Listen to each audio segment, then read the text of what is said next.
today's political stock exchange think about the opposition's use of India? Is this an idea that can click, or is this something that can backfire on the opposition? We'll bring you the results of the PSE tracker questions around this big political slugfest over the name of our country, India. And that's my top focus on the Newstrack.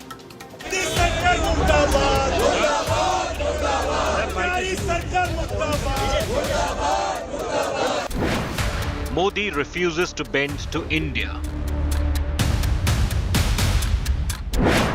PM breaks silence, returns fire.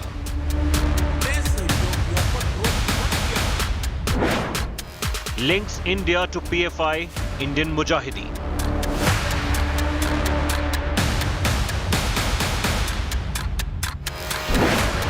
Has India set narrative war? India versus Modi. Big focus on Newstrack. Here's a look at the headlines today. Home Minister Amit Shah writes to leaders of the opposition in the Lok Sabha and Rajya Sabha, says the government has nothing to hide on Manipur. मैंने आज दोनों सदन के विपक्ष के नेता को पत्र लिखा है कि कितनी भी लंबी चर्चा के लिए मैं तैयार हूं। सरकार को कोई डर नहीं है। चर्चा जिसको करनी है मणिपुर पर, वो चर्चा करने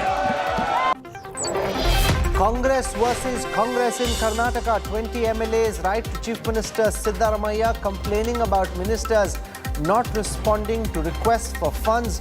DK Shivkumar claims plot to destabilize the government being hatched in Singapore.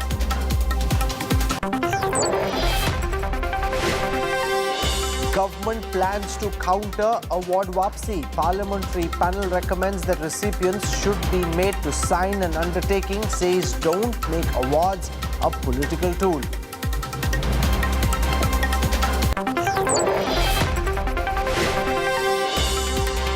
NSA Ajit Doval holds key meeting with newly appointed Chinese Foreign Minister Wang Yi. Doval tells China to build strategic trust, says India is ready to work on the border route. Indian women's cricket team captain Harmanpreet Kaur suspended for the next 2 international matches and fined 25% of her fee for openly criticizing umpiring during the game against Bangladesh.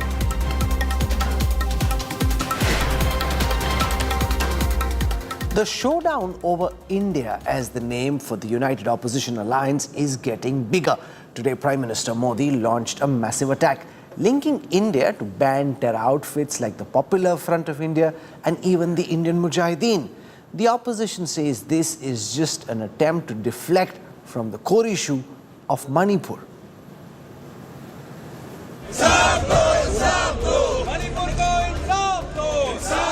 Political sparks fly high over Manipur.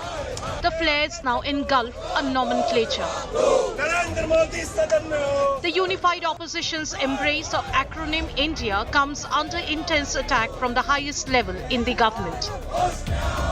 At a key BJP parliamentary party meet, Prime Minister Narendra Modi made striking remarks. He asserted that merely using the word India would not suffice. The Prime Minister pointed to historical references such as the East India Company and the terror group Indian Mujahideen. The suggestion was obvious. India as an acronym could be misleading or even evoke negative connotations.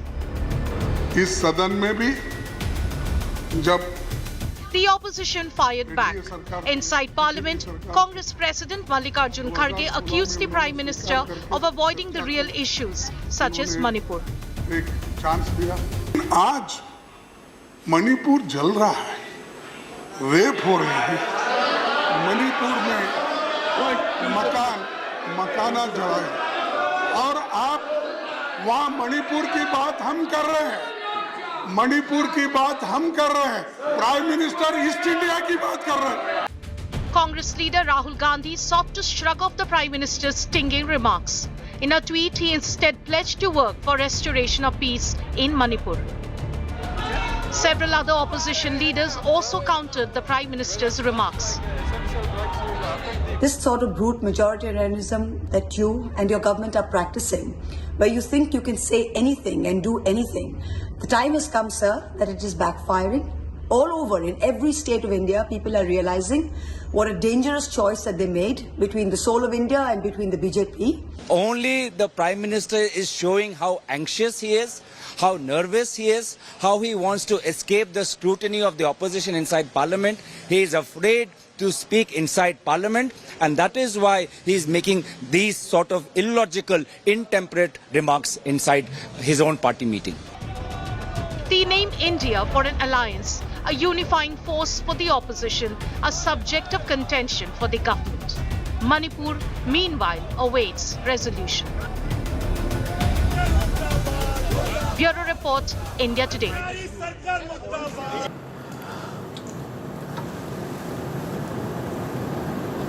Meanwhile, the fires burning in Manipur continue to singe the monsoon session of Parliament. Today, for the fourth straight day, sloganeering and disruptions continued. The opposition is adamant in a statement from the Prime Minister on Manipur. Here are the key highlights from the day's drama from Parliament. क्यों आप इस पे बात करने के लिए तैयार नहीं है? क्यों मोदी साहब यहाँ नहीं आते और बात नहीं करते? क्यों अपनी बात को नहीं रखते यहाँ पर? क्यों हमको समझाते नहीं है? नहीं, वहाँ जो घटना घटी उसको बोलना चाहिए. बाहर तो बोलते हैं ईस्ट इंडिया कंपनी के बारे में. अरे मणिपुर के बारे में बात करो ना. ईस्ट इंडिया कंपनी तो और बात है. और नहीं, आप देखो. Sir, it is pointless to expect him to come to the point because he has no point. He has a point to offer. The government is ready for discussion. We are ready to have a debate. We want a healthy debate discussion. We want to highlight the atrocities against women. We want to highlight what is happening in Manipur and Chhattisgarh and Rajasthan. We are concerned all over the country what is happening. We want the state governments to be accountable. This is not a matter to be politicized. It's a matter to have a heart. संवेदनशील विषय है. थोड़ी संवेदनशीलता दिखाइए. महिलाओं के प्रति संवेदनशील नहीं है आप सिर्फ पॉइंट और पॉइंटलेस पॉइंट कर रहे हैं. पॉइंट होता तो आप चर्चा शुरू करते. पॉइंट होता, आप पे दिल होता, आप पे संवेदनशीलता होती तो आज चर्चा चल रही होती.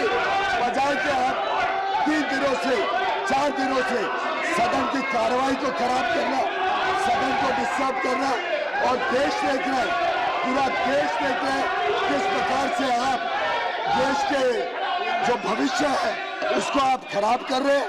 हमारे युवा युवतियों का भविष्य खराब कर रहे हैं. अगर आप पे संवेदनशीलता है, अगर आप पे वो दिल है तो आप तुरंत चर्चा शुरू करिए और सबके सामने आपके कारनामों के बारे में पूरा पता चले.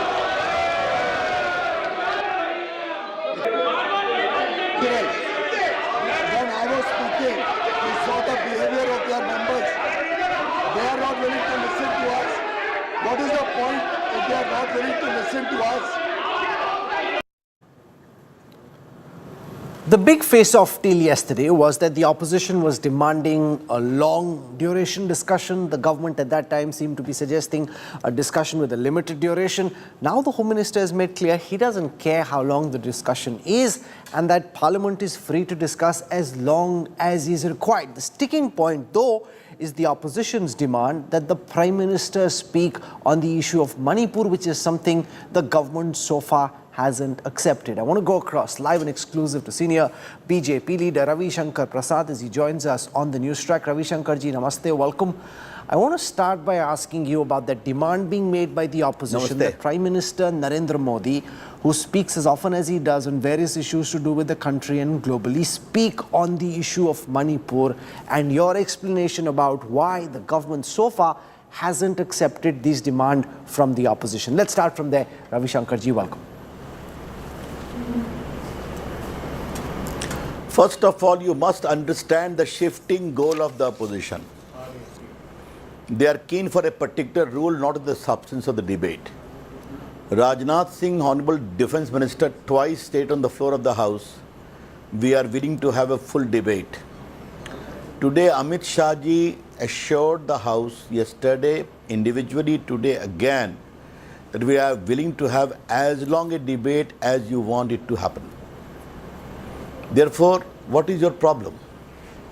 As regards the demand for the Prime Minister to speak, is it a genuine demand or a demand to humiliate the Prime Minister? I am putting this premise very bluntly to you, Rahul. You might recall that whenever the presidential speech is there, then the thanksgiving is done by the Prime Minister in both the houses. In the last budget session, the PM has an extraordinary intervention in the Lok Sabha. When it came to Raj Sabha, your channel also showed it live. For 2 hours, the Prime Minister was interrupted. Narebaji hoti rahi. Did not allow him to speak. And I salute to my Prime Minister that he overcame all this and spoke for 2 hours. Are they willing to listen to the Prime Minister? Will they allow the Prime Minister to speak? Or cast all the abuses and run away from the House? That's their track record. The real point, Rahul Kanwal, is that Congress party today, I'm sorry to tell you that, a party with having so much of experience of governance, in the grip of a mindset led by Rahul Gandhi, that norms are alien to their thinking. That's the problem. And just to supplement your query, remember after the Bharat Jodo Yatra, he spoke in the parliament, वो मोहब्बत की दुकान खोजने गए थे and came back कहा कि हर जगह हमने एक ही बात सुनी, Adani Adani Adani. Then I was meant to reply as an intervener and I asked him as a question, आप तो मोहब्बत की दुकान खोजने गए थे, आपको अडानी का इतना नफरत देके कहाँ से आ गए? That is their double standard, that is their hypocrisy. But the larger issue is, Rahul, for the sake of India, today the simmering conflict in Manipur required balm of the unanimity of the House to reach out to them. That is important. And that would have indeed acted as a big balm. But I'm sorry, the irresponsible conduct of the opposition is there for all of us to see.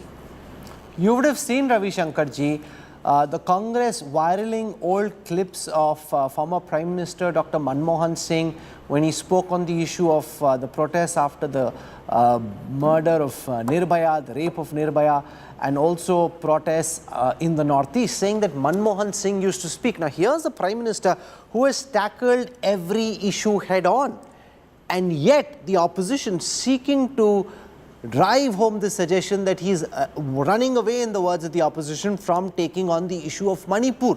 How do you look at this? The Prime Minister speaks about everything. As the country's leader, should he not be speaking out to the people of Manipur and trying to calm things down over there, getting two communities who you know are currently fighting with each other to try and begin the steps of reconciliation?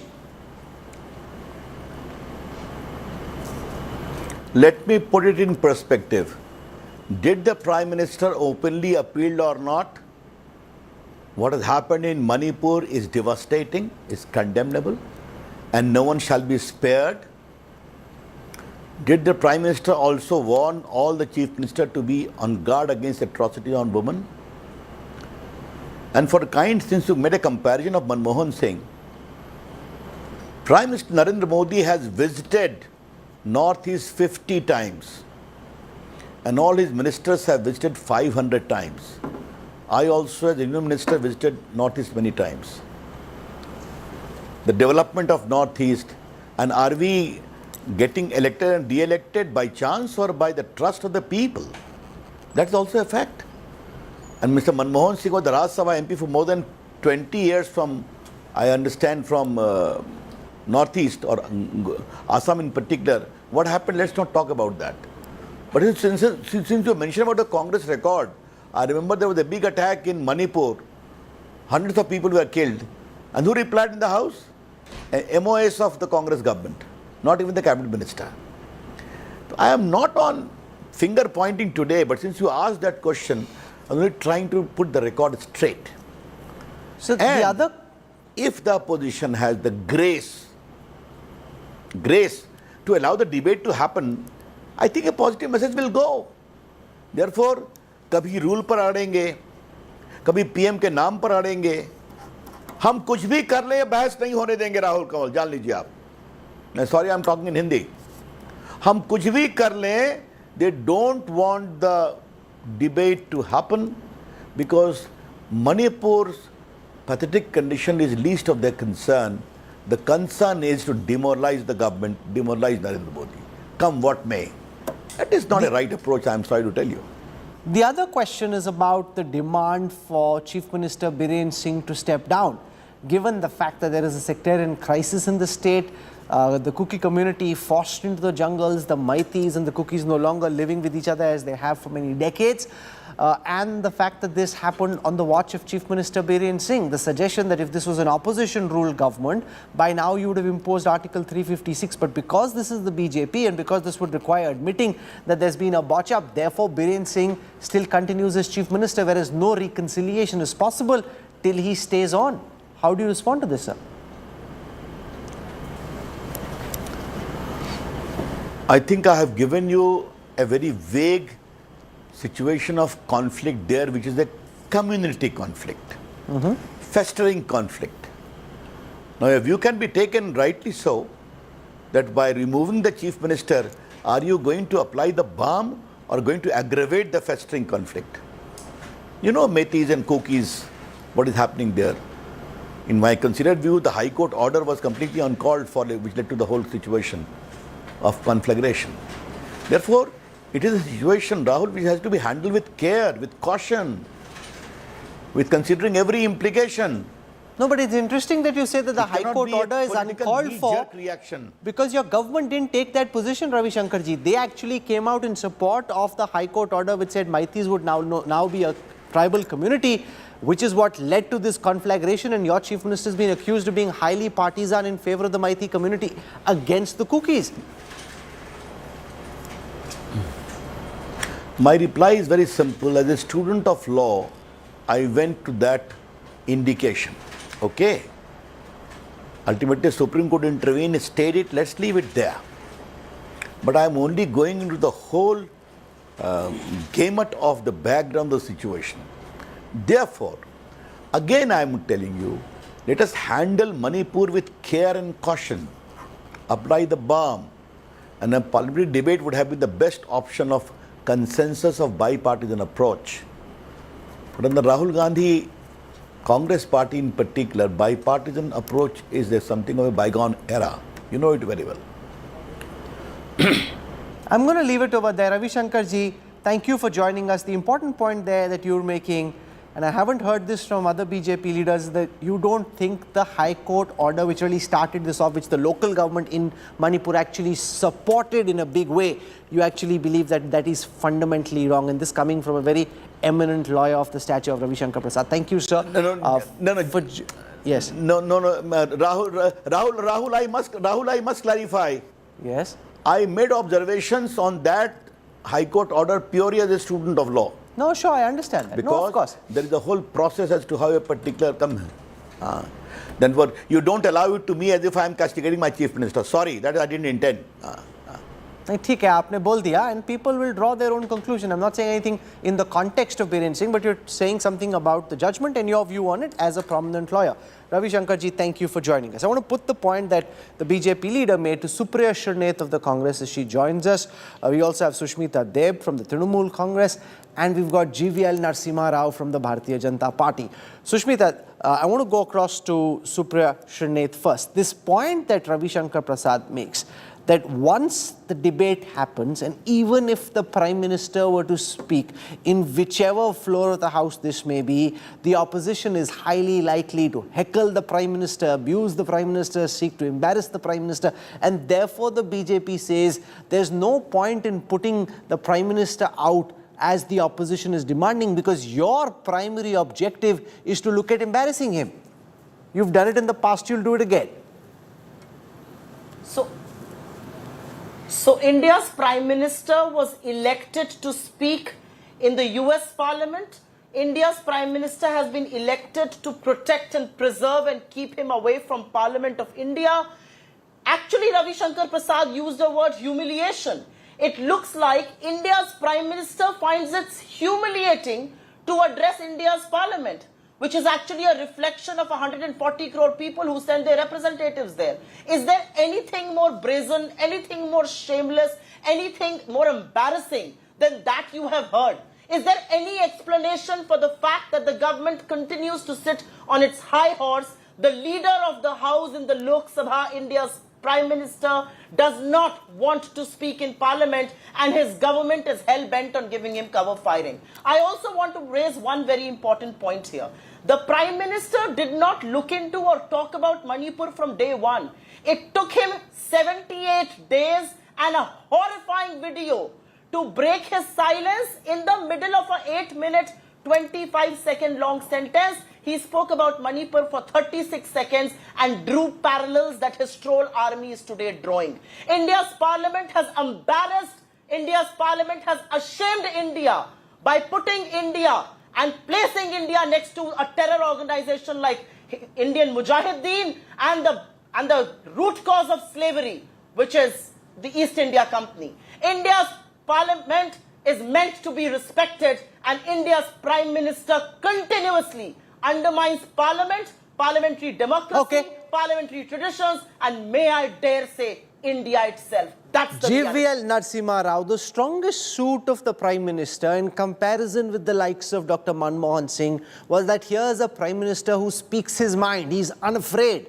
Now, the opposition is using Manipur to attack the Prime Minister at his strongest, which is his ability to reach out, to convince people about his niti, about his niyat, and saying, why is he silent? And I never thought I'd see the day when clips of how Dr. Manmohan Singh used to speak are thrown at the BJP saying, देखो मनमोहन सिंह बोलते थे, आपके PM क्यों नहीं बोल रहे? Why are you allowing for this situation to pass, especially given the Prime Minister's strong public speaking skills and his ability to convince people in Manipur and across about what your government is doing?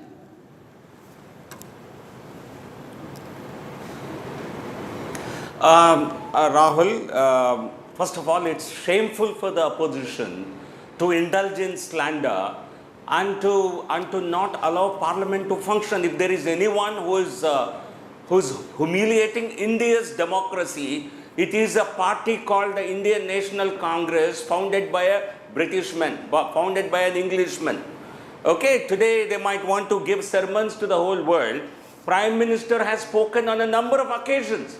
Whenever a situation demands, he will speak. Let me show you a story published in India today. And I think you are a very, very important media group. And you have cited 3 instances when Prime Minister Manmohan Singh spoke on demand of the opposition. But I must tell you, please read that story carefully. This was about coal scam. Manmohan had to speak. He was the coal minister when the scam happened. He was directly responsible for the coal gate. So how could he escape from not speaking? And you talk about 3 stories here. On all the 3 occasions, Manmohan Singh was directly responsible. About appointment of CVC PJ Thomas. Who did the appointment? Who was on the committee to select the CVC? It was the Prime Minister. So certainly Manmohan Singh had to reply. Here you have a situation which demands the minister, Home Minister, to speak. That is the subject matter of his ministry. And we have a very powerful Home Minister. This is a government where Prime Minister is a leader of the people. He is not a puppet of Ten Janpat. Okay, let Sushmita Deb respond to this, that the department belongs to the Home Minister. He's a very powerful Home Minister, and therefore Amit Shah should be allowed to speak. This is happening on his watch. First of all, Rahul, at the cost of repeating myself, nobody is saying that the Home Minister of India can't speak in Parliament. What we are asking for is the Prime Minister should start the debate and speak in Parliament. Number 2, I would like to point out that Amit Shah ji, the Honourable Home Minister of India, called an all-party meeting All the parties went and met him very recently. You've seen that. It was in the media. Apart from that, Home Minister went to Manipur for 3 days or 4 days. He said he had taken all the appropriate steps. He has met all the factions. He has met the police and the armed forces. But what came out of it? So the question is, I am sorry to say, with all due respect to Honorable Home Minister of India, please do speak in Parliament, no problem with it. But Manipur is actually a situation of such gravity that the Prime Minister should speak, because it is nothing short of a constitutional crisis. And there is absolutely no reason why a Prime Minister should shy away from a debate. In fact, if he speaks, he gives a good message to Manipur, he gives a good message to the nation, and even a better message to the opposition that he has a plan and he knows what he is doing and what he plans to do. Also, no GVL, the Prime Minister doesn't just need to speak because Supriya Shrineth or Sushmita Deb are demanding that he speak, or Kharge or Digvijay Singh or anybody else. He should speak because the people of Manipur would like to hear what the leader of this country has to say. I was speaking to our reporters before this show, and as they go out and travel across Manipur, many people are actually wanting to hear the Prime Minister. So this is not just about politics. Opposition will do oppositional politics, but the people of Manipur would also like to hear what the Indian Prime Minister has to say to them and about them.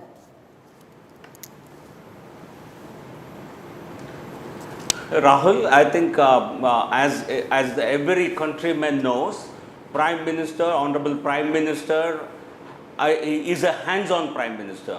Every nook and corner of this country, every decision that the government needs to be made, he ensures that those decisions are made. And he has already spoken on an incident on that unfortunate, rather very shocking video that but he spoke 70 plus days late. Seen the reaction of the he spoke after a video came out while Manipur was burning for many weeks. The Prime Minister didn't speak. But this video, no, Rahul, as the Prime Minister, he doesn't need the counsel of anybody as to when he needs to speak, to whom he needs to speak, how does he bring a situation under control. He has the responsibility, he feels the responsibility, and he does it in the most befitting manner. We don't need some members in the opposition to really guide us on this. We have not contracted him to give us this kind of guidance. If they want, they can go and they can speak. Prime Minister will speak whenever he believes that his speaking on the subject, it does help improve the situation. Rajat Sethi, do you think the BJP is doing the right thing by holding out on the Prime Minister speaking, or do they run the risk of turning the Prime Minister's biggest strength into seeming like a weakness? Well, Rahul, I think it has become more of a war of narratives instead of actually resolving the issue at hand.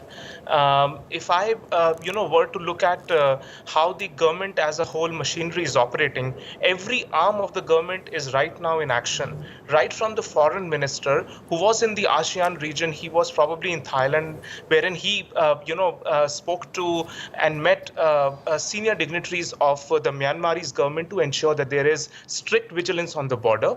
The defense minister ensured that all the required troops from the armed forces are there, and any kind of facilities or in terms of refugee setup has to be provided. The Indian armed forces would be there. The Home Ministry has been having several rounds of discussions and briefing the Honorable Prime Minister after every round of deliberation is happening by the two opposing communities. The community leaders are being ferried to New Delhi. Look at all these arms which are working in sync with each other, and they are reporting to the Prime Minister. It's just that the Prime Minister is not obliged to come out that after every briefing that he gets to come in before the media and say that this is the briefing I got.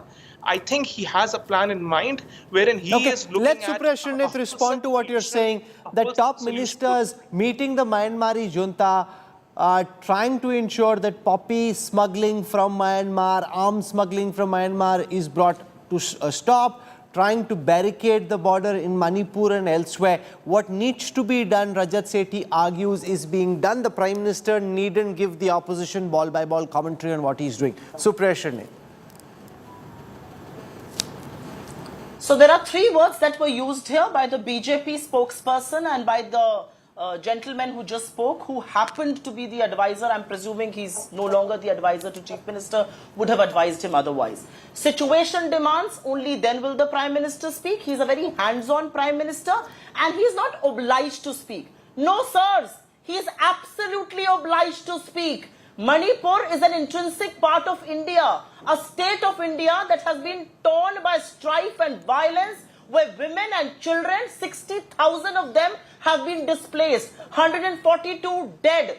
You are telling me that the Prime Minister doesn't need to take this country into confidence? You are telling me that the Prime Minister only needs to speak when a horrifying video surfaces and only for 36 seconds? You are telling me that the Prime Minister does not owe it to Parliament to speak? We are a part of parliamentary democracy. Please do not undermine the temple of democracy. And I will also tell you one more thing, Rahul. The Prime Minister chose not to speak on the anti-farmer laws. 750 farmers lost their lives. He eventually had to go back and withdraw those laws. That's the reality. The country is paying a price for the brazen arrogance and ego of the Prime Minister. ये कौन सी जिद है आपकी? आप देश के प्रधानमंत्री हैं, सदन के नेता हैं, आकर बात कीजिए. And I also want to point out one very important thing here.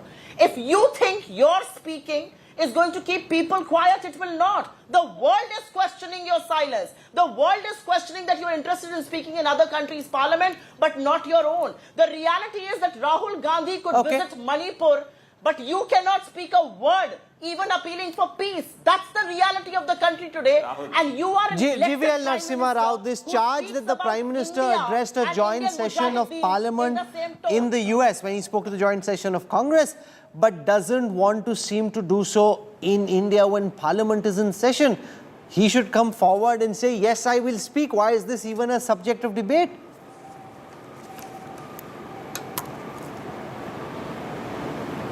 No, Rahul, a parliament functions according to a dialogue and some amount of give and take. It does not work according to the opposition's blackmail. What the opposition wants to do is today to indulge in blackmail. And also what they are trying to do, this touching the Congress spokesperson's abiding fight in parliamentary democracy does not appear to be the slogan of Rahul Gandhi, their party leader. He goes all around the world talking down Indian democracy. He goes around the world seeking intervention of the Western countries, Western powers, in India's intervention in India's democracy, and suddenly you find great faith in Indian democracy on television debates. I think the Congress party must really tell the people whether they have faith in it or they have lost faith in it. Because you can't say, no, Rahul Gandhi goes around the world abusing India's democracy, goes around the world deriding India's democracy, and here you're giving us lessons in Indian democracy. Supriya wants to just make a quick interjection. Supriya, 20 seconds. Is exposing itself. We've been ready for a discussion from day one. We have been waiting for a discussion on this. What is holding the opposition back? Please keep quiet, GVL. Because you want to discuss it under Rule 176 in a matter of 2.5 hours, and I think you can't draw No, Supriya, that's no longer right. The Home Minister has said he's willing under any rule for discussion for as long as is required. The Home Minister has said so on the floor of the House. I heard this myself. He said, I am happy under any rule to debate as long as is required. The Home Minister said this today. You have asked me to speak. So why does the Home Minister need to say it? Who is he trying to hide? Where is India's Prime Minister? एक राज्य जल रहा है और मोदी जी के पास वक्त नहीं है आकर. Where is he busy? What is he doing? I would like to know. He was roaming France, America, West Asia and Egypt when Manipur was burning. He knew all about it. He has intel. He has police. He has a not on holiday. Not on holiday. Why did you not speak on that? Stop giving explanations for the Prime Minister. Stop hiding the Prime Minister. The Prime Minister needs to come out and face this country. And GVL Narasimha Rao, the next time you slander Rahul Gandhi, I will throw what the Prime Minister has said to you. Indian Mujahideen. That's what he has compared India to. How dare you give us lessons on India? You are anti-Indian and anti-national. There's never been he's compared your opposition. You're trying to hide behind. Keep quiet. You should apologize Okay, to this no. country. Supriya, let's keep it classy. apologize to this You've made an country. argument. Let GVL Come on, Narasimha Rao now stop respond. this. Let GVL respond. This charge that when you use India, Startup India, Skill India, Digital India, Yes. Khelo India, Make in India, New India, tab theek hai. If the opposition agents uses of the Indian Mujahideen? acronym India, then you Are they start agents of comparing Indian them Mujahideen? I would with like the to know Indian this. Mujahideen. How is that fair? Let GVL Narasimha Rao respond. हटाओ India अपने नाम से. Oh, come on, BJP for India. Supriya, you made an हटाओ argument. Now let GVL respond. GVL. We are having no, Supriya, don't get upset, don't lose your cool. We are having a heated debate, but maintain some dignity. You can't shout me down. You can't ask me to I keep will quiet. lose my cool because You my are brothers and sisters in you are Manipur not are in the chair suffering today, on nor your are you the anchor. Let Rahul decide, please. Okay, you have asked a question, Rahul. Let me answer this. I think nobody is digital India or India used in a positive context. It certainly fills you with pride, every citizen of this country. But just by using name India, a terrorist organization does not gain respect. Indian Mujahideen does not become acceptable because they have India in their name. A Simi doesn't become acceptable because they have India in their name. That is what Honorable Prime Minister was referring to. Okay, let Sushmita Deb counter this. Faith in India's The democracy. Prime Minister And not you have, I can obviously cite you any mocking number of the occasions. name India, but saying just because you use India doesn't make you a great patriot. Even the Yes. Indian Mujahideen has India, even Simi has India, even the Popular Front of India has India in it. So using the name India per se doesn't change anything. That's the argument GVL says the PM is making. Sushmita Deb. Yes. See, first of all, Yes. just because our party has an alliance called National Democratic Alliance doesn't change the fact that in the history of India is the most undemocratic party that this country has seen. So this can go about, but what is proved today by Prime Minister Modi talking about the new alliance formed by the opposition parties is the BJP's rattle, that he had to address it. And I want to tell GVL that India, the alliance, has a full form too. And number two, we don't need a certificate from Prime Minister Modi about what is patriotic and who's patriotic and what India stands for. Northeast Democratic Alliance in Northeast is now popularly called Northeast Disaster Alliance. Look at what happened in Mizoram today. Have you seen the number of people that have taken to the streets? Do you know how sensitive the states of Northeast are? They have undone, the BJP has undone the Northeast, what we have done over the last 70 years as a nation to bring back peace to Northeast. That's what the Prime Minister should be talking about. I want to go Prime across Minister who to... campaigns relentlessly in every state election doesn't want to speak in Parliament about a state why? There's no justification. BJP's electoral success and the development that you've done in the Northeast was one of the BJP's big achievements. Are you concerned, GVL, that what we've seen over the past 90 days undoes some of what you've been trying to do in the Northeast and could be problematic in the elections next year?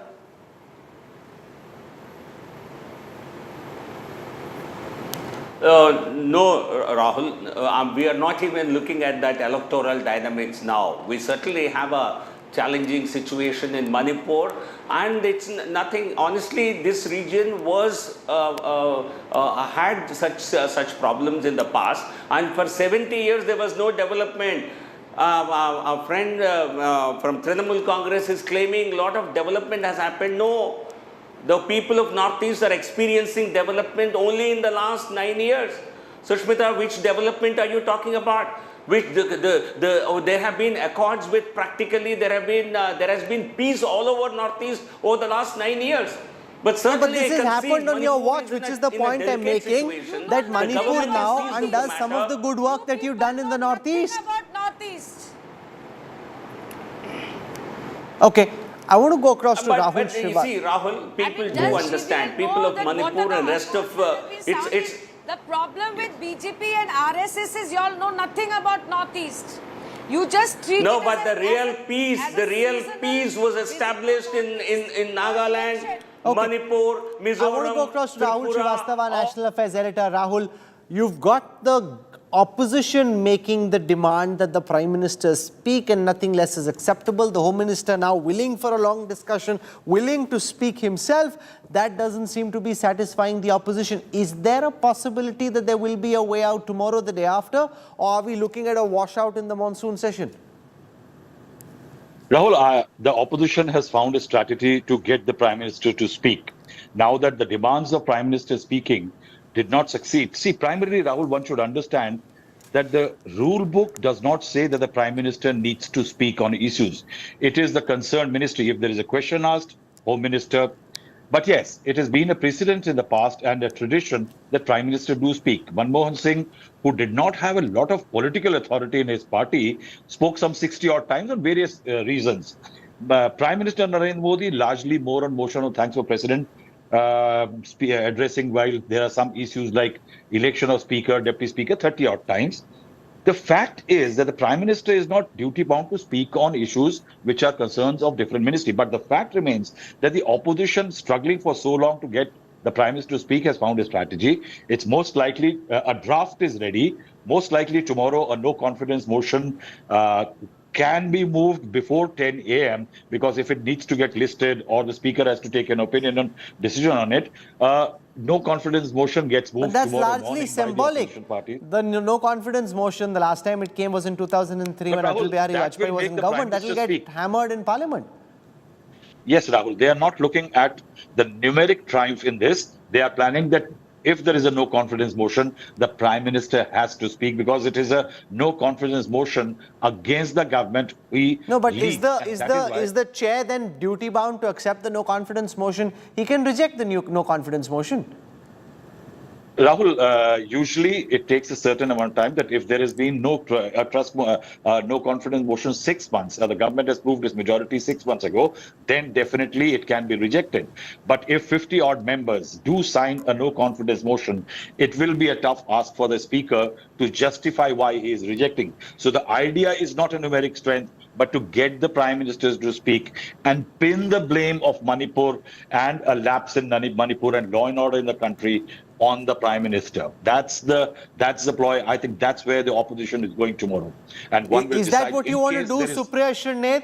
Press for a no confidence motion, even though the numbers are heavily loaded in the BJP's favor, because that then becomes the reason for the Prime Minister to have to speak at some point.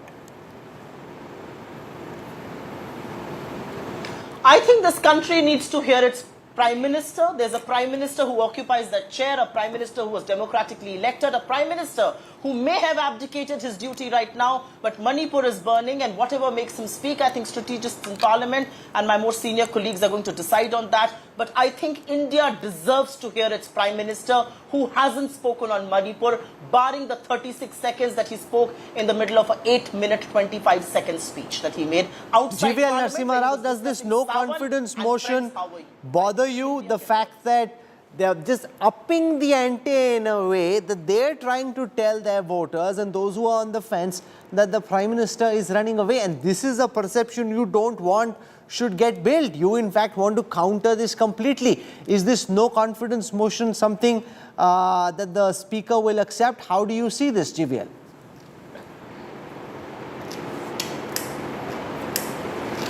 Rahul, I think the opposition has the opportunity to use several such instruments. If they indeed move such a motion, I think they are actually shooting themselves in the foot. I personally think it would be a big astronomical blunder if they indeed go ahead and do this. I think it will be a huge blessing in disguise for us, and I'm hoping that they will take such a the other thing that can happen, Sushmita Dev, you do a new confidence motion, it gets accepted, and then the opposition gets hammered. You lose the no confidence motion so badly, and then the BJP, GVL, Ravi Shankar ji, everyone says, see, we have the confidence of the House, we have the confidence of the people, the opposition just making this big song and dance. They were trying to play politics, they've been beaten. Rahul, all you have to do is take Mr. GVL's and the Ravi Shankar Prasads of the BJP and please go to Manipur and see the total lack of confidence that the people of Manipur have in the Chief Minister of Manipur, the Home Minister of India and the Prime Minister of India. They have spoken out. The BJP MLAs of Manipur have spoken out against their own party, own Prime Minister and own Chief Minister. That's the lack of confidence people of Manipur have in this government of India and the government of Manipur. That's what Ravi Shankar Prasad and GVL should be worried about. Just because they have a brute majority in parliament, it doesn't mean it's something permanent, and neither does it mean that it exists in Manipur, and you can rest assured about that. Okay, I'm going to leave it over there for the time being. We'll track what happens in Parliament very closely.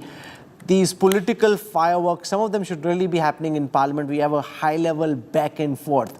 Let's see what happens in Parliament with this no-confidence motion, if it does indeed get moved. Before I slip into a break, I want to tell our viewers that tomorrow at 8 p.m. is when we'll get you an exclusive Jab We Met with Nick Clegg. He's the Global President for Public Affairs at Meta, Facebook.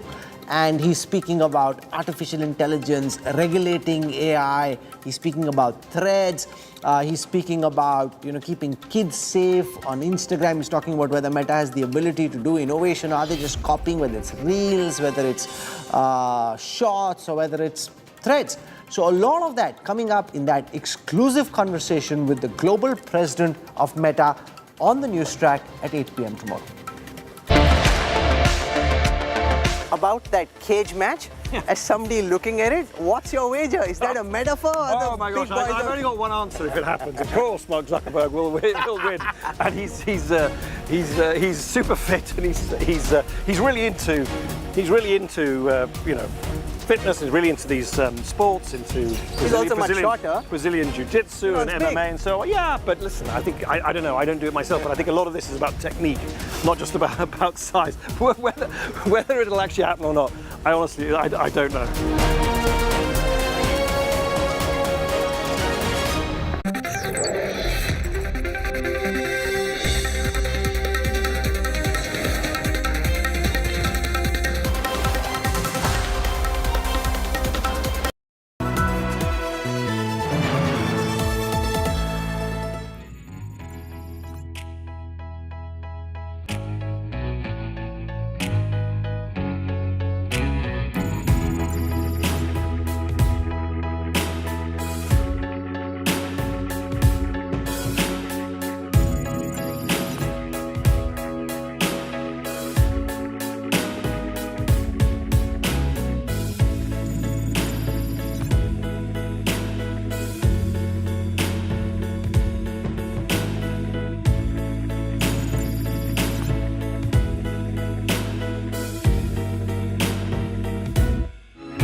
Primarily launched for domestic transactions, but now it has extended its scope to include international transactions for Indians as well as NRIs. All you need is to have a bank account linked to a UPI-enabled mobile app. The app could be provided by Bheem, your bank, or a third-party app. The good part is earlier NRIs needed an Indian mobile number to set up a UPI ID, but now NRIs can even use their international mobile number to initiate a transaction. Now, how does UPI work abroad? You first need to provide the recipient's bank account number, bank identifier code, and select the currency to transfer the amount. The UPI app then sends the transaction details to your bank for authorization. The bank verifies the user's detail, checks for sufficient funds, and approves the transaction if all requirements are met. The important point to note is that the international transaction involves currency conversion. The UPI app also uses the prevailing exchange rate to convert the amount to the destination currency. The converted amount is displayed to the user before confirming the transaction. Last but not least, the availability of UPI international transactions may vary across apps and banks. Some banks and apps may have more tie-ups with international banking partners, while others have limitations or restrictions on certain countries or transaction types. Therefore, it is advisable to check with your respective bank or UPI app providers for detailed information on international UPI transactions. Thanks for that, Tina.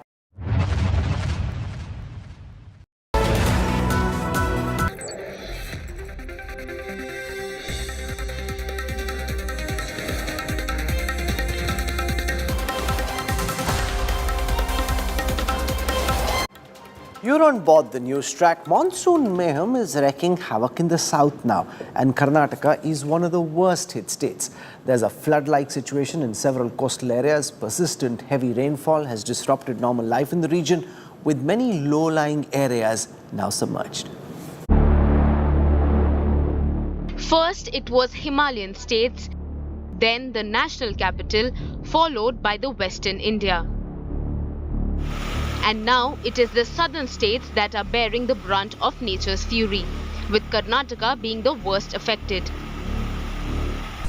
Several rivers in the state, including the Kaveri, are in spate due to incessant rainfall. In Kodagu, the Bhagamandala temple, a pilgrimage site for Hindus, is marooned by the overflowing Kaveri.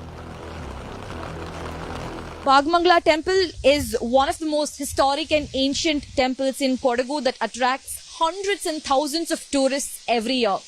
And this is the situation, the road that actually leads to the Bhagamangala temple that is completely washed off by Kaveri river.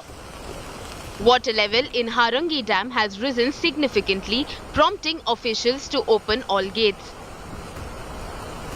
I'm standing at the Harangi Dam, which is located near Hudugur village, which is also next to Kushal Nagar. You know, the water level in this dam has significantly increased to the point that the dam is almost full. And as a result of this, the rate of outflow has also been sufficiently increased. It stands at about 8,000 cusecs. And as you can see the visual on your screens, all 4 crest gates have been opened up. The district administration is on its toes as fears of floods increase. The rains have been good till now. Landslides, no major landslides have taken place as of now. And not much of house damages also. They are partial in nature. And somewhere in the last 48 hours only, there are some places where the water has come up to the road level, and probably road is also not visible, but everything is under control till now. In Udupi, a man slipped and fell into Arishinagundi waterfalls. Other parts of Karnataka, including Chikamagaluru, Dakshina Kannada and Hubli too, are reeling under tremendous rainfall. In Dakshina Kannada, images of students passing through knee-level water to attend pre-university exams are going viral. The Met Department says coastal Karnataka is expected to receive heavy rainfall in the upcoming days. Schools in several districts, including Uttara Kannada, Kodagu, Udupi and Dakshina Kannada, are shut on Tuesday. As Karnataka faces nature's fury, Deputy Chief Minister D.K. Shivakumar visited BBMP War Room and took stock of the situation. Over the last 2 years, parts of IT city have faced extreme flooding and state government hopes to avoid a repeat. With Anagha Keshav, Bureau Report, India Today. This is where I wrap up the Newstrack tonight. We'll track the no confidence motion if the opposition does indeed decide to bring it tomorrow morning. Thank you for your time and your trust. Rajdeep Sardesai comes up next with News Today.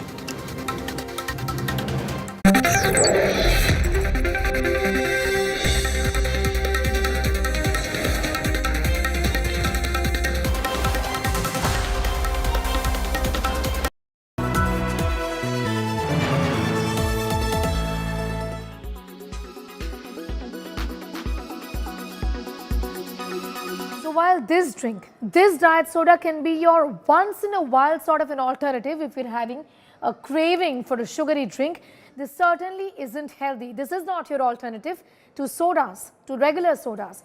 Diet sodas have their own set of problems. So if you feel like having an iced drink, go for the old-fashioned drinks. Have water, have milk for example, also fresh fruit juices.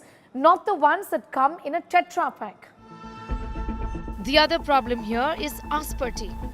Diet sodas contain this ingredient associated with anxiety. The US Food and Drug Administration approved aspartame as a sweetener in the year 1981. When consumed, aspartame becomes aspartic acid. When consumed, aspartame can have the potent effect on the central nervous system, says the study. Now, this study that followed more than 1 lakh adults for about a decade is among the largest to date to identify cardiovascular health problems associated with sugar substitutes. Overall, artificial sweeteners were associated with increase in cardiovascular disease.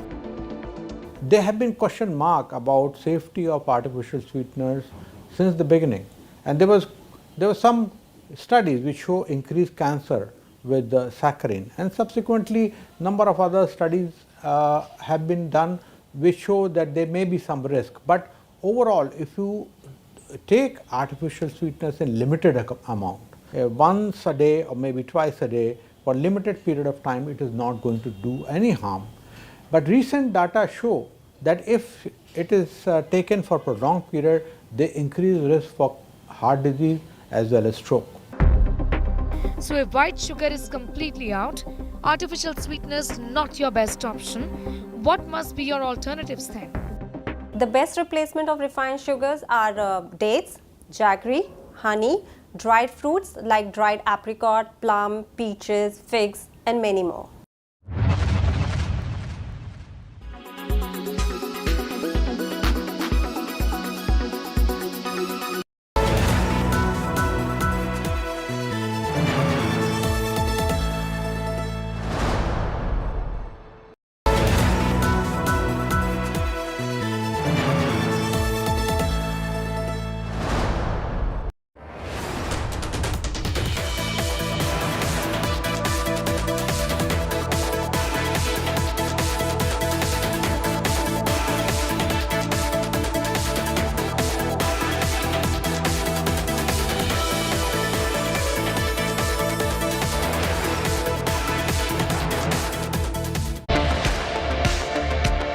About that cage match, as somebody looking at it, what's your wager? Is that a metaphor? Oh my gosh, I've only got one answer if it happens. Of course, Mark Zuckerberg will win, and he's super fit, and he's really into you know, fitness. Is really into these sports, into Brazilian Jiu-Jitsu and MMA and so on. Yeah, but listen, I think I don't know. I don't do it myself, but I think a lot of this is about technique, not just about size. Whether it'll actually happen or not, I honestly I don't know.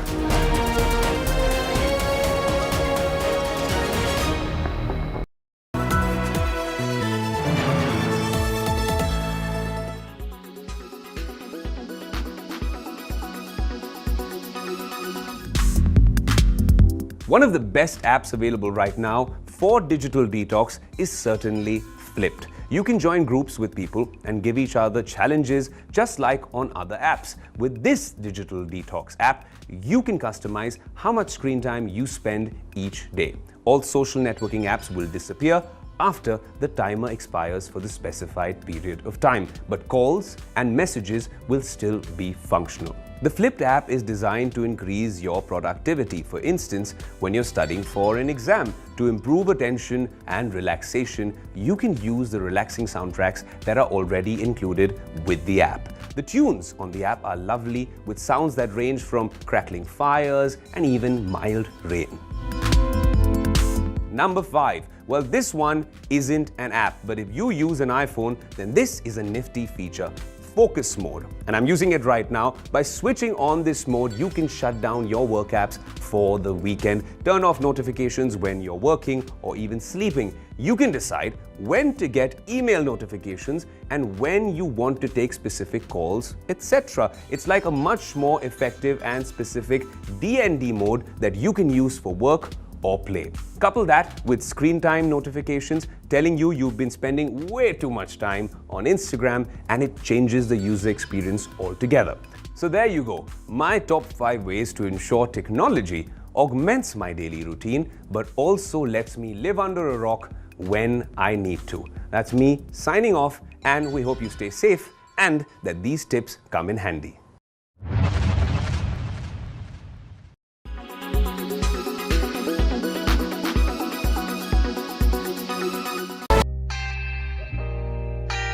Hey Danish, these India Today people want to do a show on Independence Day, it seems. You heard of what? Oh, okay. What about it? What am I supposed to do? Wait, I can't do a full suspense reveal right now, but they're still doing the lineup, but they want a singer for it. Hey, superb. You know what? I know someone. Let me get him on the call. Danish, what ra? What? India Today. What show ra? Okay, 1 second. We have a singer, but we also need a dancer. Ishna Kutte. You're not heard, huh? You check her Instagram, ra? Ooh, that sounds like fun. Does this work? Since we're all expressing, I think we should also have her on board. But what do we all have in common though?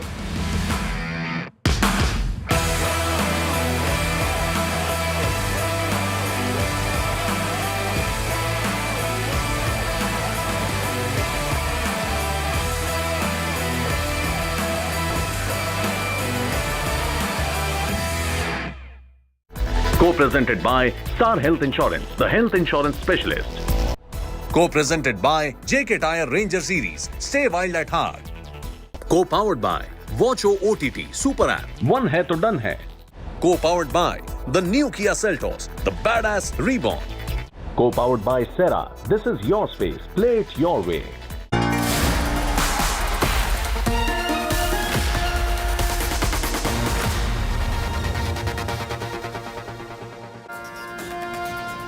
Good evening. Tonight, more horrific details coming out over the violence in Manipur. We'll have eyewitness accounts of the violence that's taken place against women. And my question will be, will women leaders speak out in one voice against what's happening there? Also, our 9 headlines at 9 first. Union Home Minister Amit Shah says centre ready for a debate on Manipur, has nothing to hide. Sources claim the India alliance to move a no-confidence motion against the Modi government in Parliament on Wednesday. Manipur government partially lifts the internet ban in the strife-torn state. 7 accused arrested so far over the viral sexual assault video from Manipur. Government plans a counter to award Wapsi. Parliamentary panel recommends that recipients be made to sign an undertaking. Says don't make awards a political tool. Congress versus Congress in Karnataka. 20 MLAs write to Chief Minister Siddaramaiah over ministers not responding to requests for funds. DK Shivkumar claims it's a plot to destabilize the government that's been hatched in Singapore with the JDS BJP behind it. Former Haryana Minister Gopal Kanda acquitted in a case of abetment to suicide against Kanda's n.d.i.a Airlines employee Geetika. Victim's family claims case was politically manipulated. NSA Ajit Doval holds a key meet with newly appointed China Foreign Minister Wang Yi. Doval tells China to build strategic trust. Says India is ready to work on the border row. Chandrayaan-3 completes a 5th orbit-raising maneuver. Slingshot to the moon planned on August 1st, going as per schedule. Amid suspense over his disappearance from the public eye, China removes King Gang as foreign minister, replaced by former foreign affairs spokesperson Wang Yi. India's women cricket team captain Harmanpreet Kaur suspended for the next 2 international matches, fined 25% of her fee for openly criticizing the umpire during a recent match against Bangladesh.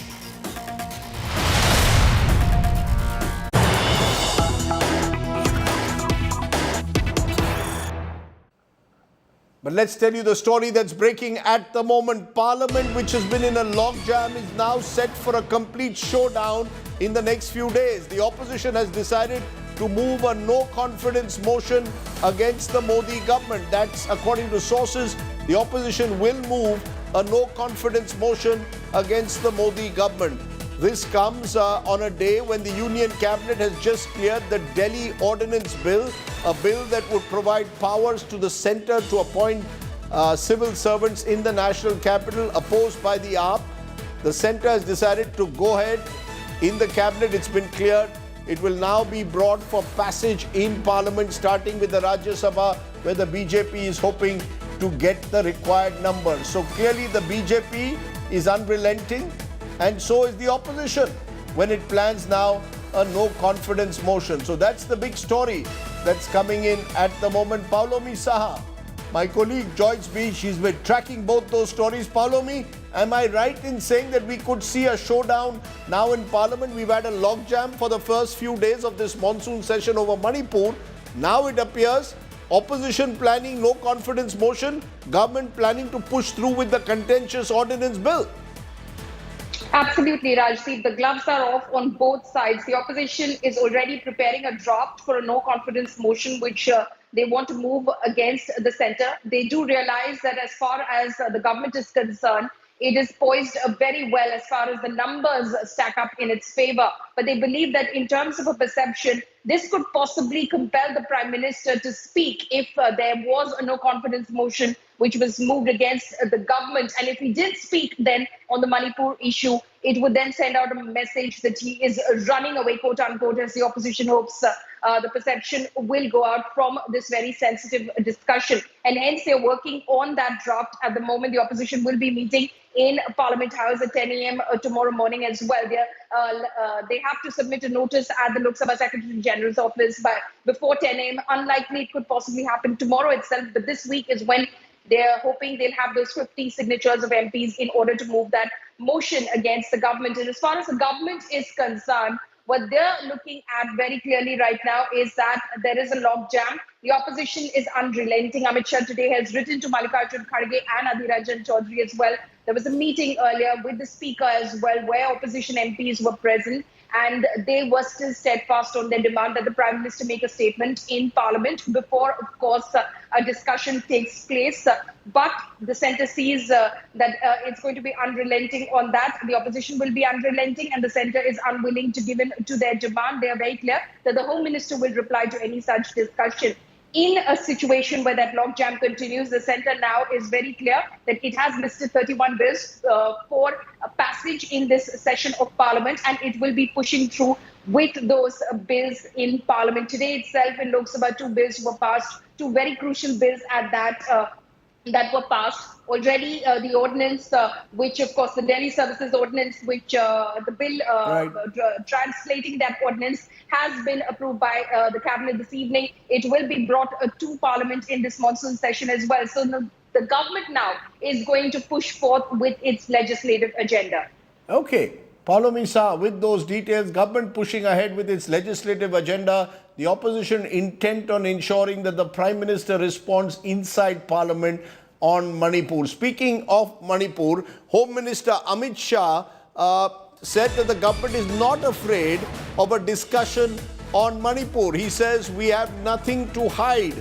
Amit Shah now tells the opposition, he's written to them as well, people are watching you. He's written to Mallikarjun Kharge, Adhir Ranjan Chaudhary of the Congress, claiming that the government is ready for debate and appealing to the opposition to cooperate in Parliament. Listen in to what Amit Shah said.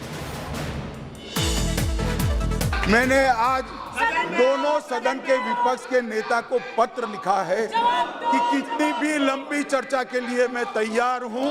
सरकार को कोई डर नहीं है।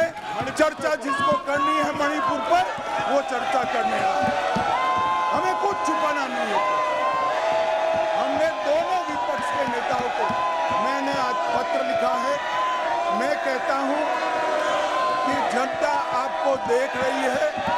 चुनाव में जाना है, जनता के खौफ को ध्यान में रखें और मणिपुर जैसे संवेदनशील इश्यू पर चर्चा के लिए उचित माहौल सदन में बनाइए।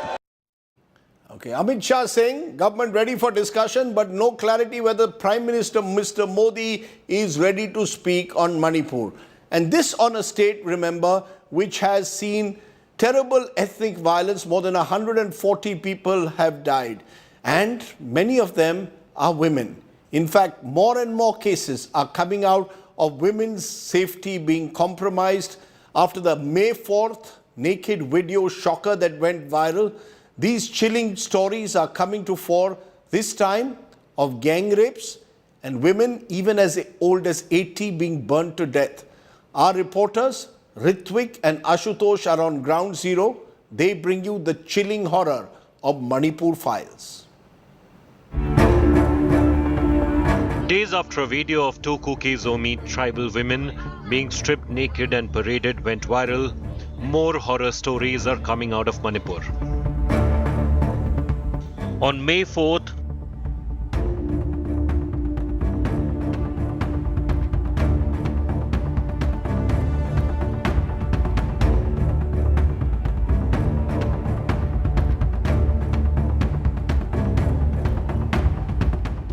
the victims belonged to the Kuki Zomi tribal community. On that 4 evening, when that accident happened, that ladies walk in the car wash. So when the problem got started, her mother ring up twice, but she did not pick up the phone. But the last moment, one lady's Métis woman picked the phone. Whether you want your daughter alive or dead, she said to her mother. At that moment, they put up the phone. The mother of one of the victims filed a complaint. An FIR was registered on May 16th. The FIR says the women aged 21 and 24 were at a rented house when a mob entered their room and allegedly raped them before killing them. They were tortured to death, and there are another girl from your same village, right? Mm-hmm. The two girls worked together in a Gama car wash. So the two were killed in the same day. There are horror stories from both sides of the Meitei-Kuki divide. An 80-year-old widow of a freedom fighter from the majority Meitei community was locked inside her house and set on fire by an armed group in Kakching district. उस दिन जब हमला हुआ, माँ को क्यों छोड़ कर आए थे? क्या उन्होंने बोला था या फिर वो चल नहीं पा रही थी? माँ तो मॉर्निंग का और कुकी मैराथन में आया है, घर भी सभी भी है और घर भी अब सब अग्नि है, जला दिया। The fault lines run deep. These women from the Meitei community have put up barricades and built temporary bunkers to safeguard their territory near the Kuki-dominated areas. As I pass through this Imphal stretch, which is a particular stretch divides the entire territory between Kuki-dominated territory and the Meiteis. And what I see here, women have taken charge here on the street, not only guarding their territory, but also maintaining these barriers, these barricades, where every vehicles are being frisked by these women. And the only reason is that they want safety of their families, their children, and these women, despite that many of them have been victim of the violence, they are standing tall against all odds. हाँ, डर तो डर है ना, डर हो गया तो हम लोग तो मेरा my village, my children, my family protection करता है ना, डर हो गया तो हम लोग तो सब मर गया तो क्या करेगा, डर हो गया तो हम सब उसके mother looks ने आ गया ना.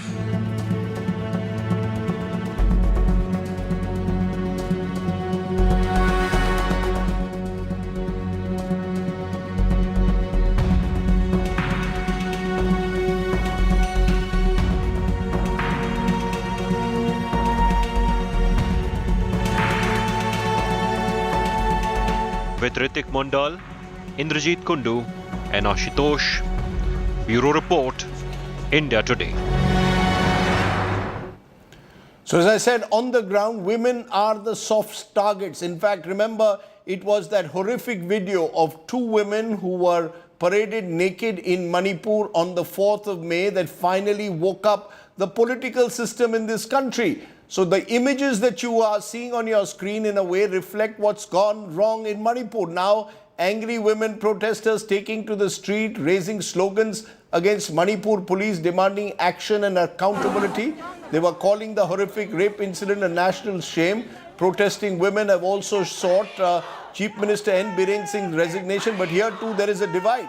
The Kuki women are the ones who are targeting the Chief Minister, even as the Meitei Paibis, the mothers of Manipur, are standing firmly behind the Chief Minister and supporting him. So you're seeing that divide taking place on the ground as well. Let me raise those questions. Are women the most affected by the violence we are seeing in Manipur at the moment? Will the perpetrators of these kind of gang rapes and mass violence get away?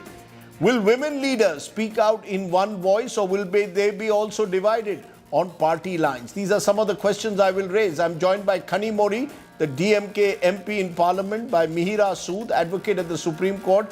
Beena Lakshmi Nepram is someone from Manipur who has been taking up the cause of women caught up in conflict. And Flavia Agnes, women rights activist and lawyer, joins me from Mumbai. Appreciate all of you joining us. Let me come to you, Beena Lakshmi, since you've been speaking the strongest over a long period of time about women caught up in the conflict zone of the Northeast. What we've seen in the last few months, gang rapes, molestations, and of course that horrific video of women being paraded naked. I want to understand from you today, do you believe that we have seen the entire truth, or more is to come? Do you fear that women are even more likely to be victimized in the days and months ahead? Absolutely, Rajdeep. Women have been caught in the crossfire in Manipur's conflict for more than 4 to 5 decades. Sexual violence in conflict has been happening since the year 1970s, when a Naga woman was raped actually by an Indian major and she committed suicide. Her name was Rose. There was also a horrific rape of a woman, a Meitei woman called Ahal Jaubi, was raped in front of her disabled son by the Central Reserve Police Force. We have cases of non-state armed groups also, sexually assaulted women. And then we have the most known case of Iche Thangja Manorama, was raped and extrajudicially killed in the year 2004, which led the mothers of Manipur do that Kangla protest. And now, on what happened in May, what happened to our Kuki Zomi sisters of this horrific rape, parading them naked and stripping their dignity, which has stripped the dignity of every Manipuri and has been one of the darkest times in our history. So this has been a pattern which has been happening persistently and consistently for the last several years. Manipur, many of you think that people in Manipur, women are very liberated. Yes, we are. We have the world's oldest women's market, Imam market. We have given Mary Kom to the world. We have this amazing Nupi Lal of 1904 and 1939 against British. But we must not forget that this is a very patriarchal society. Right now, Manipur is in a state of siege under 60 armed insurgent groups. We have 60 armed insurgent groups. Over 100,000 army operating there. Women are caught between the guns of the state and the non-state. Kuki women, Naga women, Meitei women, women across, we have been caught between the guns of the state and the non-state for several years. But are women also on the ground divided? Because we get reports of the Meitei Paibes, or the mothers of Manipur, as you call them, who are in a way standing up for the Meitei identity and seeing themselves as protectors of the Meitei community. Are they as angered by what they've seen happening to their Kuki sisters? You're saying Manipuri sisters, but let's be honest. The truth of the matter is, when ethnic violence takes place, you have Meitei women also being pitted against Kuki women. Why aren't we seeing more outrage among Meitei women to what happened to the Kuki women when they were stripped naked in that village? Absolutely. Manipuri mothers, women of Manipur, and women across the Northeast have strongly condemned this horrific crime which has happened to our Kokizo sisters. The houses of the perpetrators have been burned to the ground, and women Manipuris have come out in protest in strongly unequivocal terms. But as I mentioned, because of the existence of 60 armed insurgent groups, many of them are also carrying out certain dictates at gunpoint. This is something that I've been observing for over several years. And as a result, it is important for women, Kuki women, Meitei women, to come together and say that violence against women, because in any conflict, Rajdeep, women 80% of the casualties and the victims are women and children. As a result, that's why we started the Northeast India Women Initiative for Peace to ensure, and there we had Kuki women, Meitei women, Naga women, Assamese women, Mizo women. All together, we have had four But in Northeast this India instance, women are Meitei women speaking out as Meiteis first? That's the point. Are they speaking out as Meiteis first? We're getting reports from the ground of how the Meitei Paibis are organizing their own blockades, claiming to be protectors. That's the point, Bina Lakshmi. Are they speaking as Meiteis or Manipuri women? Yes, they are speaking, Rajdeep, as Manipuri women. In this conflict, which has been engineered, as I told on day one of your show, this conflict, which has been engineered, has literally succeeded to pit one community against another. And as a result, women are also made to be divided amongst this. So at this particular juncture, we are at a critical time in our history where there is, Rajdeep, a slow genocide going on. A slow genocide. This is definitely a women's issue, but this is also a issue of national security, an issue of the safety and security of every woman, child, and young person in the state of Manipur. Because today, as the body of a 17-year-old woman she disappeared, Linthong Ngambi, has not been found. So as a result, there's a lot of several people who have disappeared in this particular conflict, many of them young girls. The bodies have not been found. Several cases, because some of them don't want to talk about it. So I think rather than pitting one community against another, one woman against another, I think, Rajib, it's time for the women of Manipur and the women of our country and all concerned citizens to ensure that today the parliament has been screaming for 3 days, but no solution. No solutions. It's day number 81, 82 of this violence. And there's not been a single peace talk. By the way, number one. Number two, there are 17 peace talks happening in the northeast of India, and not a single woman is in it. So women have been excluded from decision making. We are never been made to be seen as full humans in our part of our country. So I hope this incident is a wake-up call that justice be done to our sisters and that every one of us unite. I myself, Rajdeep, have been targeted. The violence is not just on the ground. My face was morphed over a naked body and made viral by a certain community. I have been targeted time and again. I don't want to make it personal. Your face was morphed on social media? Yes, and put on a naked body and call it naked women. It's going viral. So we have been targeted, women, and some of us who have been speaking out, we have been caricatured violently. Over this past 3 weeks, Rajiv, I have just kept silent because for me, it's not about me, but it's ensuring that peace returns in the hills and valley of Manipur. My heart weeps for 3.3 million Manipuris, that today, such a beautiful state, a multi-ethnic, multicultural, has been divided. Kukis and Meiteis, I told you several times, have never fought in our history. And why is it that this conflict, again, very clear, 2024 elections, please stop playing politics on the bodies of women of Manipur. We say this to the men of Manipur, both of hills and the valley. They have destroyed us. They have destroyed our community. So we as women, as I mentioned, that we will have to stand united. Right. We have to speak that enough is enough to end these crimes and violence against women. Let me for a moment, Bina Lakshmi saying how her images have been morphed on social media. It's part of what women are facing increasingly in times of conflict. Kanimori, we are hearing these repeated instances of crimes against women, stories coming out as we just reported of gang rapes. A video of women being stripped naked and paraded in a village last week went viral. Are women, in your view, becoming targets? Are women the soft targets? And more importantly, should our women MPs be speaking out, cutting across party lines in one voice?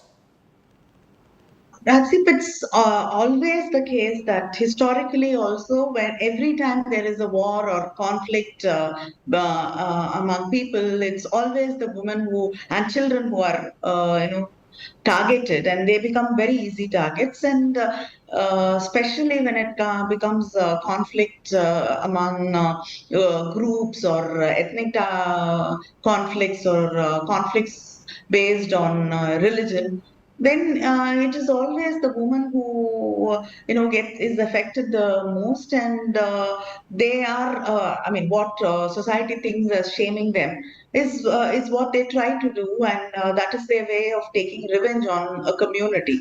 So this is the pattern which has always happened, and it's very sad that at this day and age we still use these weapons against women and in conflicts. And this is why we've been saying time and again that you cannot create rift among people on the basis of ethnic clashes or religious politics. You cannot sow seeds of hatred among people, and it can never be taken back that easily. But and what happened was unbelievable. It's shaken the conscience of the entire nation. The whole world is shocked by what happened. And yet, the BJP and the Prime Minister refuse to speak about it. You just mentioned, the Prime Minister is not speaking in Parliament, BJP, you claim, is not speaking in Parliament. But my question is, why can't the women across party lines raise it? Why can't you, Smriti Irani, Supriya Sule, Mahua Moitra, all our voluble women MPs stand up, speak in one voice? What stops you from raising your voice as one pressure group? I think Supriya Sule, Kanimori, Mahua Moitra, all of us are speaking in one voice. It is just that Smriti Irani refuses to reply to the questions we have. It would be ideal, and it is the right thing that all of us, it doesn't have to be women MPs alone. We speak about other issues. Why should only women talk about what happens? It's violence. And I think everybody should speak, and human beings should speak in one voice against atrocities like this. But unfortunately, that doesn't seem to be happening. The Prime Minister chooses to speak outside Parliament, just outside Parliament, on the day the Parliament starts, to the press. But he refuses to come and speak to the parliamentarians. Interesting. Just let's listen in for a moment to what Smriti Irani said, and then I'll come to you, Meera Sood and Flavia Agnes, in a moment. Why is Smriti Irani, Women and Child Development Minister, not speaking out more loudly on what we've seen in Manipur? Why did it require a viral video for her to speak up? And what's her view on the opposition? Listen in to what she had said.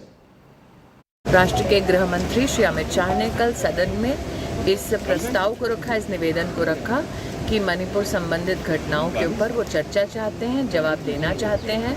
आप सब जानते हैं आंतरिक सुरक्षा का जो दायित्व है वो अमित शाह जी के अंतर्गत आता है। जब राष्ट्र के गृह मंत्री स्वयं बार बार विपक्ष से ये दरख्वास्त कर रहे हैं कि वो सदन में चर्चा करें, तो ऐसा क्या है मणिपुर के बारे में जो विपक्ष नहीं चाहता राष्ट्र के सम्मुख प्रस्तुत हो चर्चा के दौरान।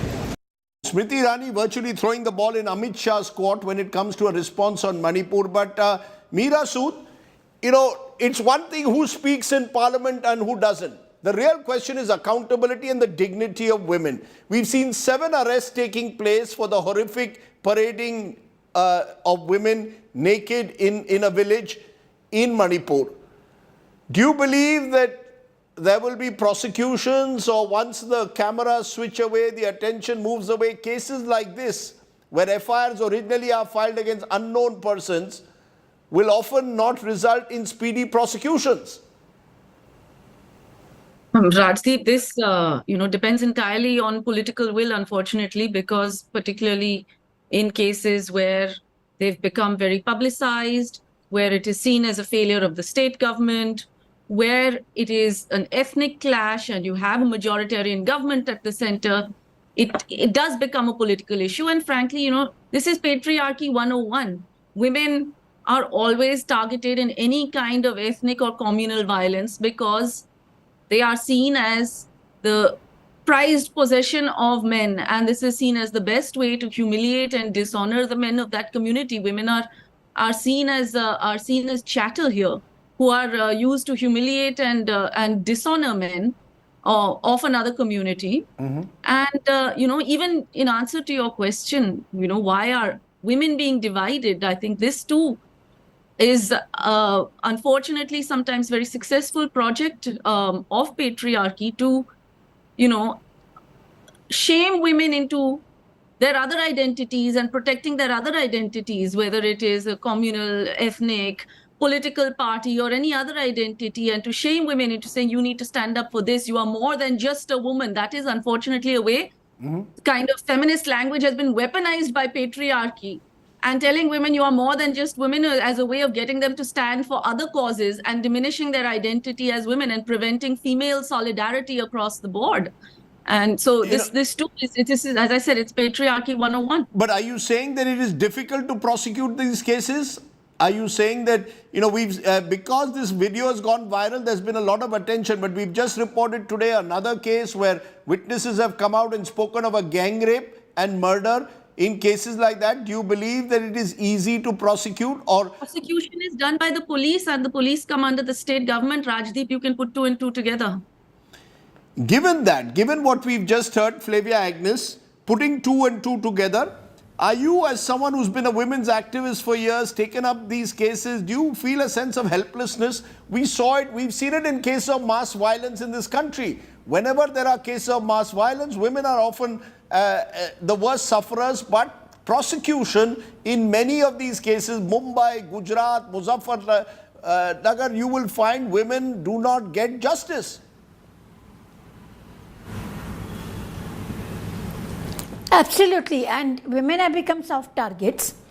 They bear the community honor on their bodies, and violating them becomes a violation of the entire community. Now we are grown up with these patriarchal values, and everybody has internalized them.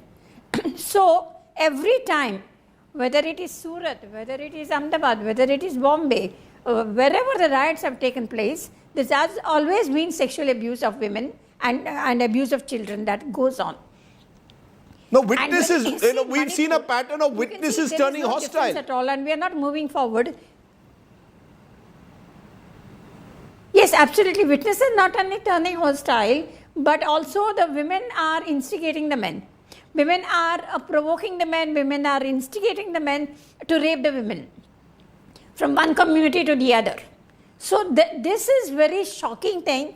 And it's very disturbing that rather than uniting on the gender lines, you are divided ethnic lines, family lines, community lines, and your affiliation and your alignment is there, and not with your other women from the other community.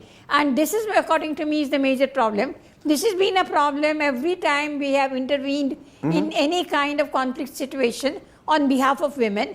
And we feel very pained at this situation where women as a community, women as a gender class are not able to unite together and stop this sexual abuse of other women from other community. That is, Beena Lakshmi, something which is deeply troubling. I raised this issue with you. The fact is that when society in Manipur is getting divided between Kukis and Meiteis at the moment, women too are subject to the same divide. So women in a way are not, there is no unified protest that has taken place in Manipur after the viral video where women across the communal divide are standing up and saying enough is enough. Why not? Why aren't they standing up? Is it fear? Rasdeep, first of all, this absolutely, this is wrong for anyone to instigate anyone to commit any heinous crimes against women and children, against humanity, against the elderly. It's wrong, and it's strongly condemned. This must be loud and clear. Number 2 is the fact that has been a climate of impunity, Rajdeep. There has been a climate of impunity has been existing in conflict zones of northeast of India and Manipur for the last several years. 11 men who committed the sexual rape and killing of Thangjan Norma, tell me, not even one has been arrested, not even a single person has been arrested. This climate of impunity has led men in our part of the world to think that they can do anything they like. In fact, it's time that the laws and the policies during the Justice Verma, during the Delhi gang rape issue, we submitted special recommendations to the Justice Reform Committee, which had asked, please take care of Manipur because of the case of rape at gunpoint happening there. Rape at gunpoint. There has been, as I said, so women of Manipur want to be united, but this war has divided. Look at the bunkers, look at the barbed wires in which women's identities and we have been weaponized by the men. So first of all, it's incumbent on those men who are warring and killing each other to lay down their arms, to enable the women of Manipur or both of bills to heal together. But that is why, as Flavia also said, this is patriarchy 101. This is extreme patriarchy. Militarization of our lives have been happening. Let's not forget that Manipur is a conflict. So to pit again one woman from one community, we will be falling into the trap of this violent patriarchal mindset, which are militarized. Again, as I mentioned, 60 armed groups operating there. They collide with the political parties. They collide with the criminal groups. And they are controlling our lives. So we have to tackle that first and ensure that justice is done to every sister, every mother, every woman who have faced this. We have to fight this unitedly. You know, the fact, Kanimori, is what the victims need is they need justice and they need accountability.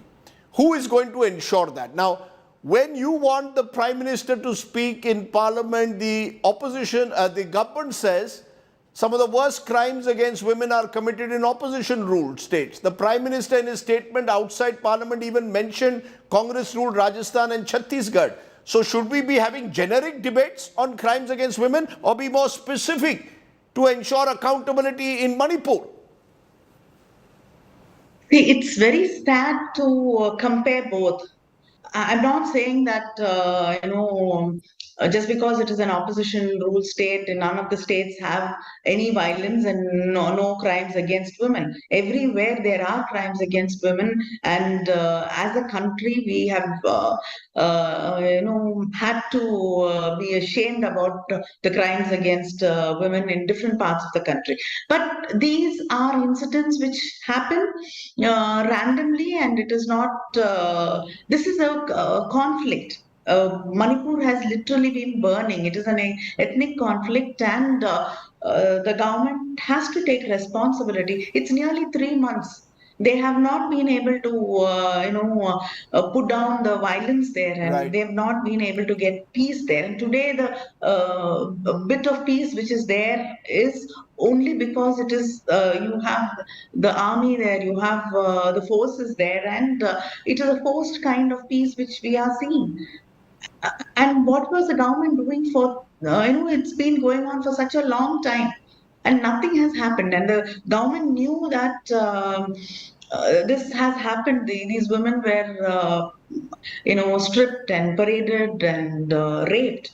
But after the FIR was filed, why did the government not take action? Why is it that the videos had to go viral and everybody had to, start questioning the government till one person was arrested and later a few others? Why was the government silently watching as a spectator? What were they doing? Right. And you cannot, this is something which is unacceptable, and you can't try to divert it talking about other states. What is happening in Manipur, you cannot compare it to any other state. Well, let me just say, we've had enough of whataboutery. What we need is accountability. Women need justice. Women need their dignity protected.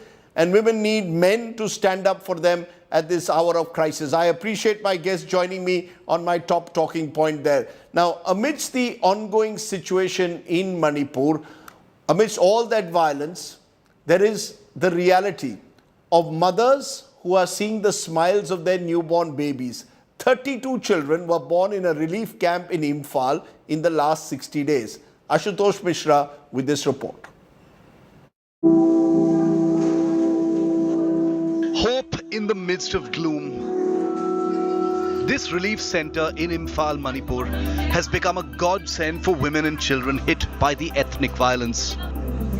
The camp has seen 32 childbirths in the last 60 days. from 21st May to 21st July, 32 children were born in the relief camp of Imphal, the youth hostel, which is operated by the BJP workers here. These women somehow managed to escape from the conflict area, which are Churachandpur, Bishnupur, Torbang, and all these places. It took more than 15-20 days for all of them to at least gather the information about the old pregnant woman. Now all you see, these innocent faces, there is a sense of fear, apprehensions, concern for the future of their children, as they have seen their houses burn, family members killed, and somehow they escaped while they were pregnant, not just saved their lives but also their child. When they came here, they were traumatized because of this conflict situation that happened in this Manipur. And then they were like, they have no hope because already their houses burned and their house has been, cracked down. Because of that situation, they have been like, we don't have any hopes. How can we survive in this future? The children who escaped the clashes with their families are adapting to the new realities of life. ये क्या है ये क्या है? आप खेलते हो इससे? और ये क्या है? क्या लिखा है इसके ऊपर?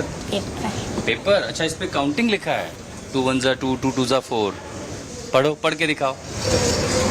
2 3s are 4, 2 3s are 6, 2 4s are 8, 2 5s are 10, 2 6s are 2, 8, 2 7s are 14, 2 8s are 16, 2 9s are 18, 2 10s are 20. Who's this? Is this you? Is this you? No? You? Is this you? Who's this? Who's it? The images of violence still haunt these victims. Many recount their harrowing experiences on India Today's cameras. यहाँ में तो बहुत ख्याल रखता है, doctor भी रखता है, मेडिसिन सब कुछ यहाँ में फ्री में देता है और खाना वगैरह सब वो लोग ने देता है. For these women, going back to their villages is a no-go for now. This camp remains their only shelter and hope.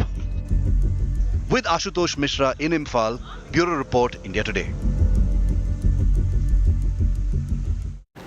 Let's turn from there to how the Manipur violence is impacting neighboring Mizoram. Today, thousands of people took part in a solidarity march in Mizoram's capital, Aizawl, to express solidarity with the violence-hit Kuki tribals of Manipur and demanded that central and Manipur government restore peace and normalcy at the earliest. Mizoram is experiencing the blowback of what's happening in Manipur.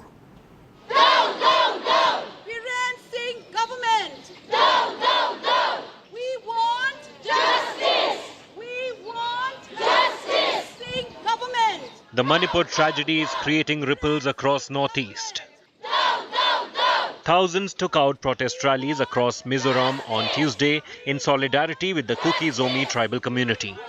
The video of Kuki women being subjected to torture and sexual assault has triggered very, very sharp and angry reactions here across the border in Mizoram, with a massive protest call being given by the Young Mizo Association.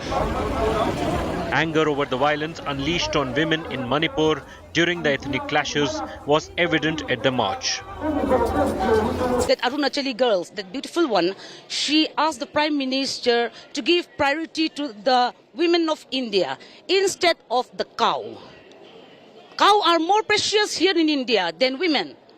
It is not fair. We cried, we bled, we're still bleeding. We are still bleeding. We are all bleeding. Chief Minister Zoramthanga, ministers and MLAs cutting across party lines took part in the protest rally in Aizawl, organized by civil society groups. It needs a thorough investigation and a thorough solution. I believe that both the government of Manipur as well as the government of India has to try their level best for the solution of this. There is a fear among the Meiteis living in Mizoram after an organization of former militants advised them to be cautious. Many have returned to Manipur. Situation is good, no problem. Actually, according to the notice, we are little feel scared about the situation. That is why we thought that better to campaign on our state. The ethnic clashes in Manipur have sharpened the divide between communities in the northeast. The challenge for the government is to ensure that the tensions don't spill over to the other states. With Indrajit Kundu in Aizwal and Ritik Mondal in Imphal, Bureau Report, India Today. And joining me now is C. Lal Rosanga, the Member of Parliament from the Mizo National Front, joins me. Appreciate your joining us, Mr. Lal Rosanga. Is it true that the MNF government in Mizoram now is calling for the dismissal of the Biren Singh government in Manipur? Are you saying that the Biren Singh government has failed to protect the lives of the people of Manipur, especially the Kuki Zomis who have links with Mizoram? That's my personal view, and also the views of and the sentiments of the people I represent in the parliament, and therefore I believe that that has to be done.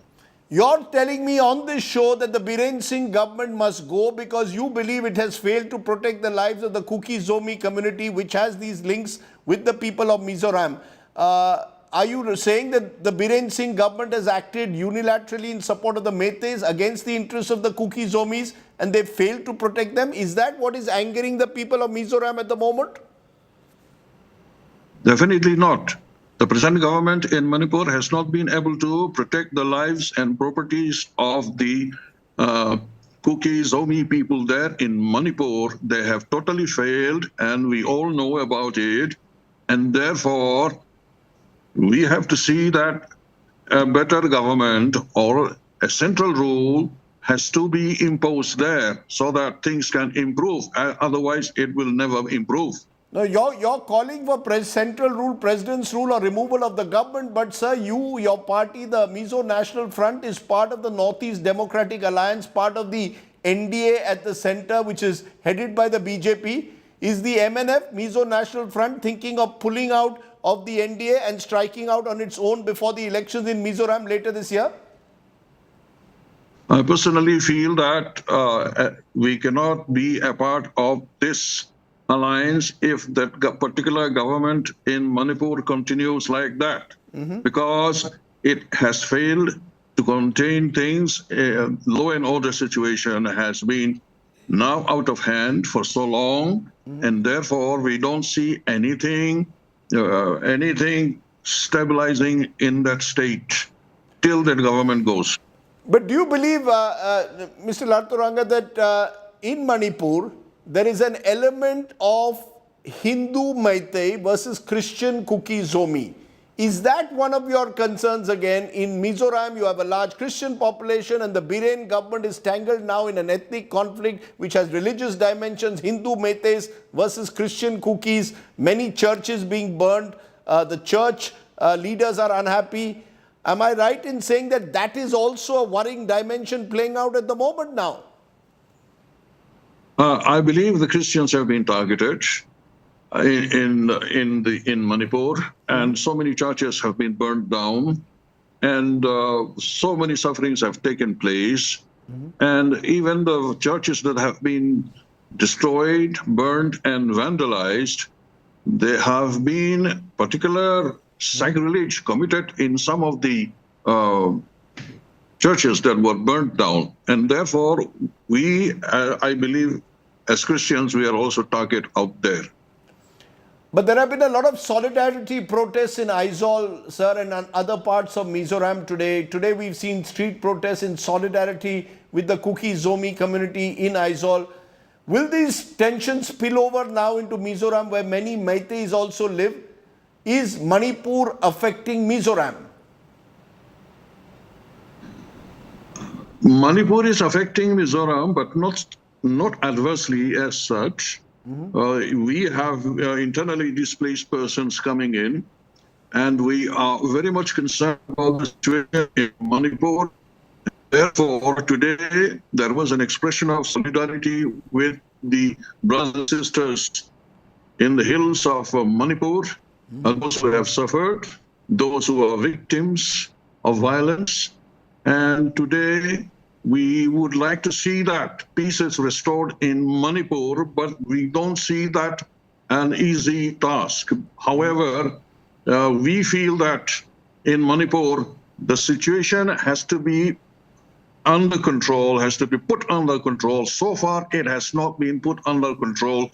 Nobody has been able to contain the situation there as it is, because there is violence even still now. So we would like to see that Manipur peace and tranquility is restored at the earliest, so that Mizoram will also remain at peace, because Mizoram's peace is hard-earned, and we don't want any spillover effect from the other side of the border as long as that can be helped. One final question, Mr. Lalsuranga. You're saying you're clearly in solidarity with the Kuki Zomi community. Is it true that there are reports that the MNF government wants Meiteis to return to Manipur for their own safety? The Peace Accord MNF Returnees Association, or PASMA, has asked Meiteis to leave the state for their own safety. Are Meiteis endangered in Mizoram? Can you guarantee their safety? The Returnees Association had indeed asked the Meiteis to leave Mizoram at one point of time, but later they have clarified that they are not so serious about it, that in fact they want the Meiteis to remain, but they just wanted them to be careful, to take care in their lives so that they won't show any hostility or offense towards the Mizo community. Okay, let me leave it there, Mr. Lalsuranga. Clearly what you're saying, therefore, is that you expect the centre to act in Manipur to ensure that you remain within this wider alliance. So the Mizo tensions, in a way, with the Manipur government are continuing. Let's take a break at this point. On the other side, we will be back tonight's good news story coming up. You're watching the news today. News without the noise.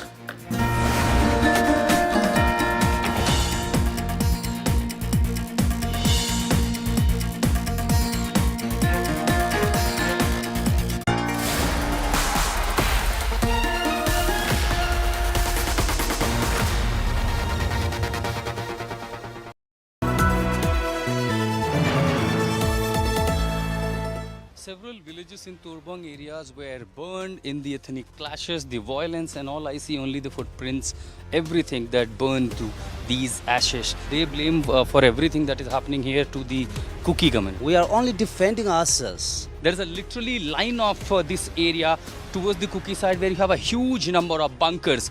No one could ever imagine that in a state, in the same country, in the same district, we will ever see such situation which has become a battlefield. And I could say this is a war zone in Manipur. Grounded in journalism, on the ground reporting, only on India Today TV.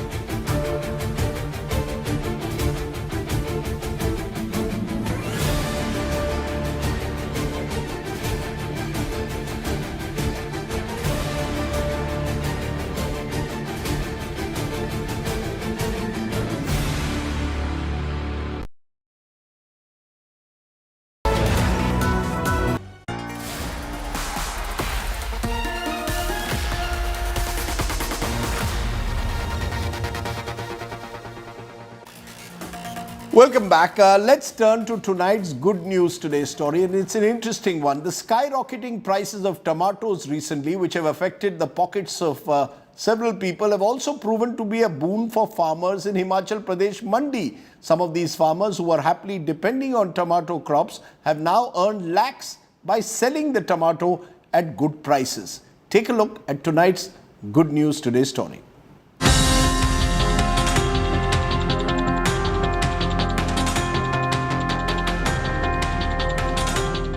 Tomatoes are selling at nearly 100 rupees per kilo in many cities, but not all are seeing red.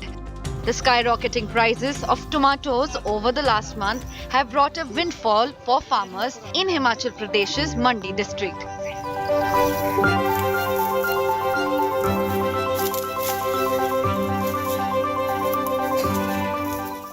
Jairam Saini, a 67-year-old farmer, earned 1 crore 10 lakh rupees this year from the sale of tomatoes. Saini sowed tomatoes on 60 bighas. While his sales dropped from 10,000 crates last year to 8,000 this time, the higher prices saved him. पिछले साल कितने crate हुए थे आपके? पिछले साल 10,000 crate हुए थे और उसमें जो है हमें 60 लाख के बराबर इनकम हुई थी। Jairam, who holds a master's degree in political science, has been a farmer throughout his life. इस काम को हम बहुत सालों से करते आए, एक तजुर्बा सा हो गया है, उसी के आधार पर हम आगे कदम बढ़ाते हैं। 1970 में मैट्रिक की है, तभी से हम इस कार्य को छोटे रूप में करते हैं। Farming is not a cakewalk. Most of them have loans to repay. ये तो रेट आने की वजह से हम बच्चे 3 साल का हमको लोगों का कर्जा देना है और उसकी भरपाई हुई है। 25-20 लाख में हमारा 15-16 लाख तो खर्चा है। Tomatoes have proved to be a golden crop for farmers in Mandi, but they realize the lustre may not last long. Next year could be a different story. Bureau Report, India Today.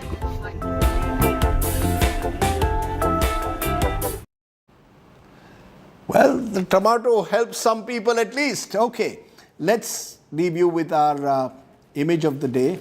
Hundreds of vehicles got submerged in Noida's Ecotech area due to the rise in the water level of the Hindon River. The Hindon River in Noida, tributary of Yamuna, witnessed a rise in the water level on the 24th of July. These are our visuals of the cars underwater.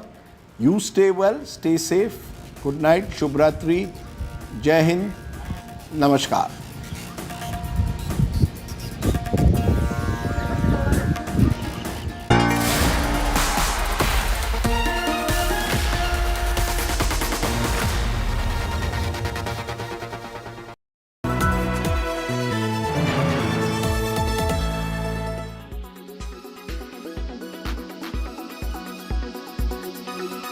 I want to ask you, how far is 21,000 on the Nifty now? Yeah, so I think markets would continue to achieve new milestones going ahead.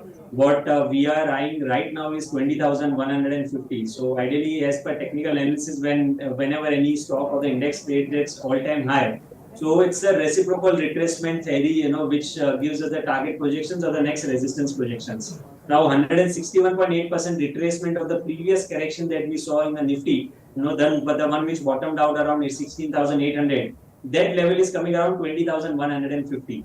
So I think as of now, for short-term perspective, maybe later half of this month or early next month, we would see 20,150 getting achieved. And yes, once that is surpassed, then 21,000 also would not be, it would not take much time. So Ruchit, now tell us, how do investors make money at record high markets? What's the strategy that they should adopt right now?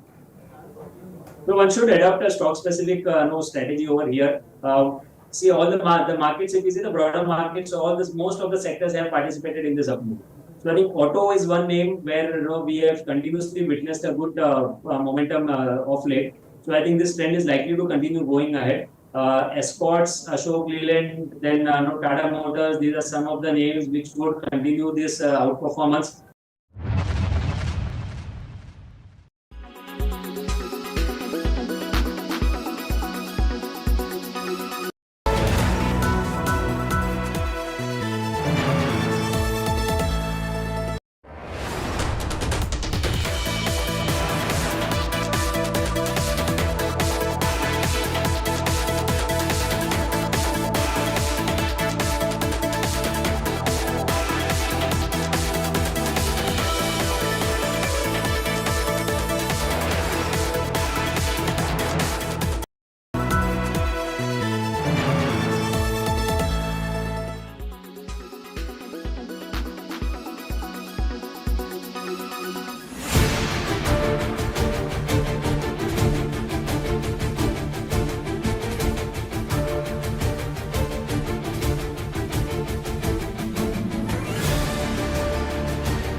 Make your media plan smarter with India Today Live TV on your connected devices.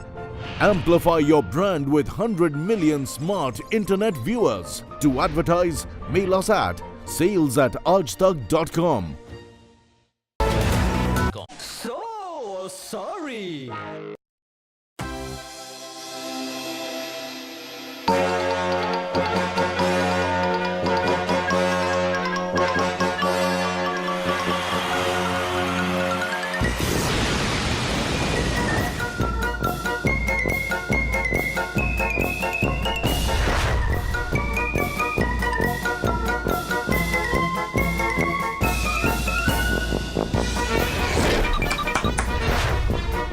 आइए आइए मेहरबान, चक्का में फंसाएं और अपने साथ ले जाएं। आइए आइए आइए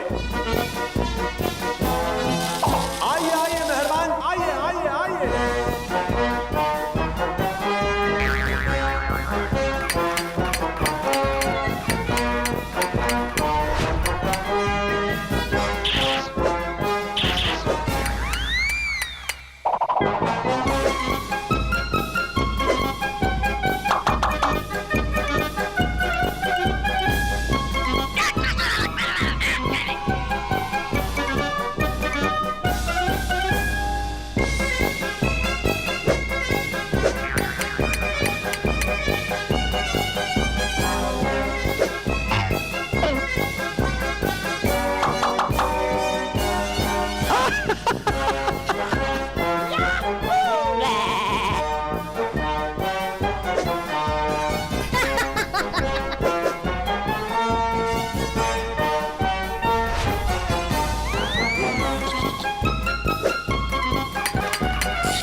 Good evening viewers, let's take a look at the weather report across the major cities this evening. Thiruvananthapuram is at 31 degrees Celsius with an AQI of 26. Mumbai is at 29 degrees Celsius with an AQI of 42. Panji is at 25 degrees Celsius with an AQI of 30. Ahmedabad is at 32 degrees Celsius with an AQI of 54. Bhopal is at 29 degrees Celsius with an AQI of 21. Jaipur is at 31 degrees Celsius with an AQI of 78. Delhi is at 31 degrees Celsius with an AQI of 71. Srinagar is at 30 degrees Celsius with AQI being 38. Lucknow is at 33 degrees Celsius with an AQI of 52. Patna is at 37 degrees Celsius with an AQI of 49. Kolkata is at 33 degrees with an AQI of 26. Hyderabad is at 26 degrees Celsius with an AQI of 43. Bangalore is at 24 degrees Celsius with an AQI of 30. Chennai is at 30 degrees Celsius with an AQI of 26. This is all we have for you in this segment. Hope wherever you are, you find favorable weather around you. Keep watching India Today for all the weather updates with me, AI Sana, all through the day. Co-powered by the new Kia Seltos, the badass reborn. Extra safe polycab green wire.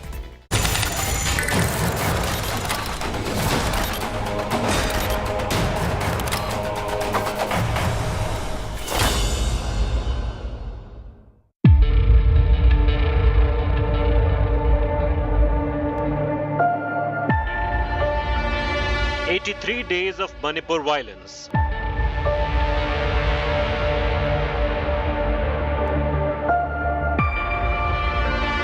More stories of horror unfold.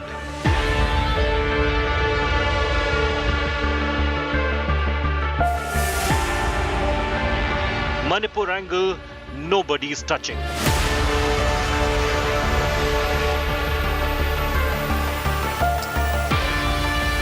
Listen to those who saved Manipur. The present crisis in Manipur, which has emerged suddenly, the armed forces, the paramilitary forces, the people of Manipur, we all got together and brought it under control. Army generals who served there. India Today reaches areas no one else has. Our top focus on India First.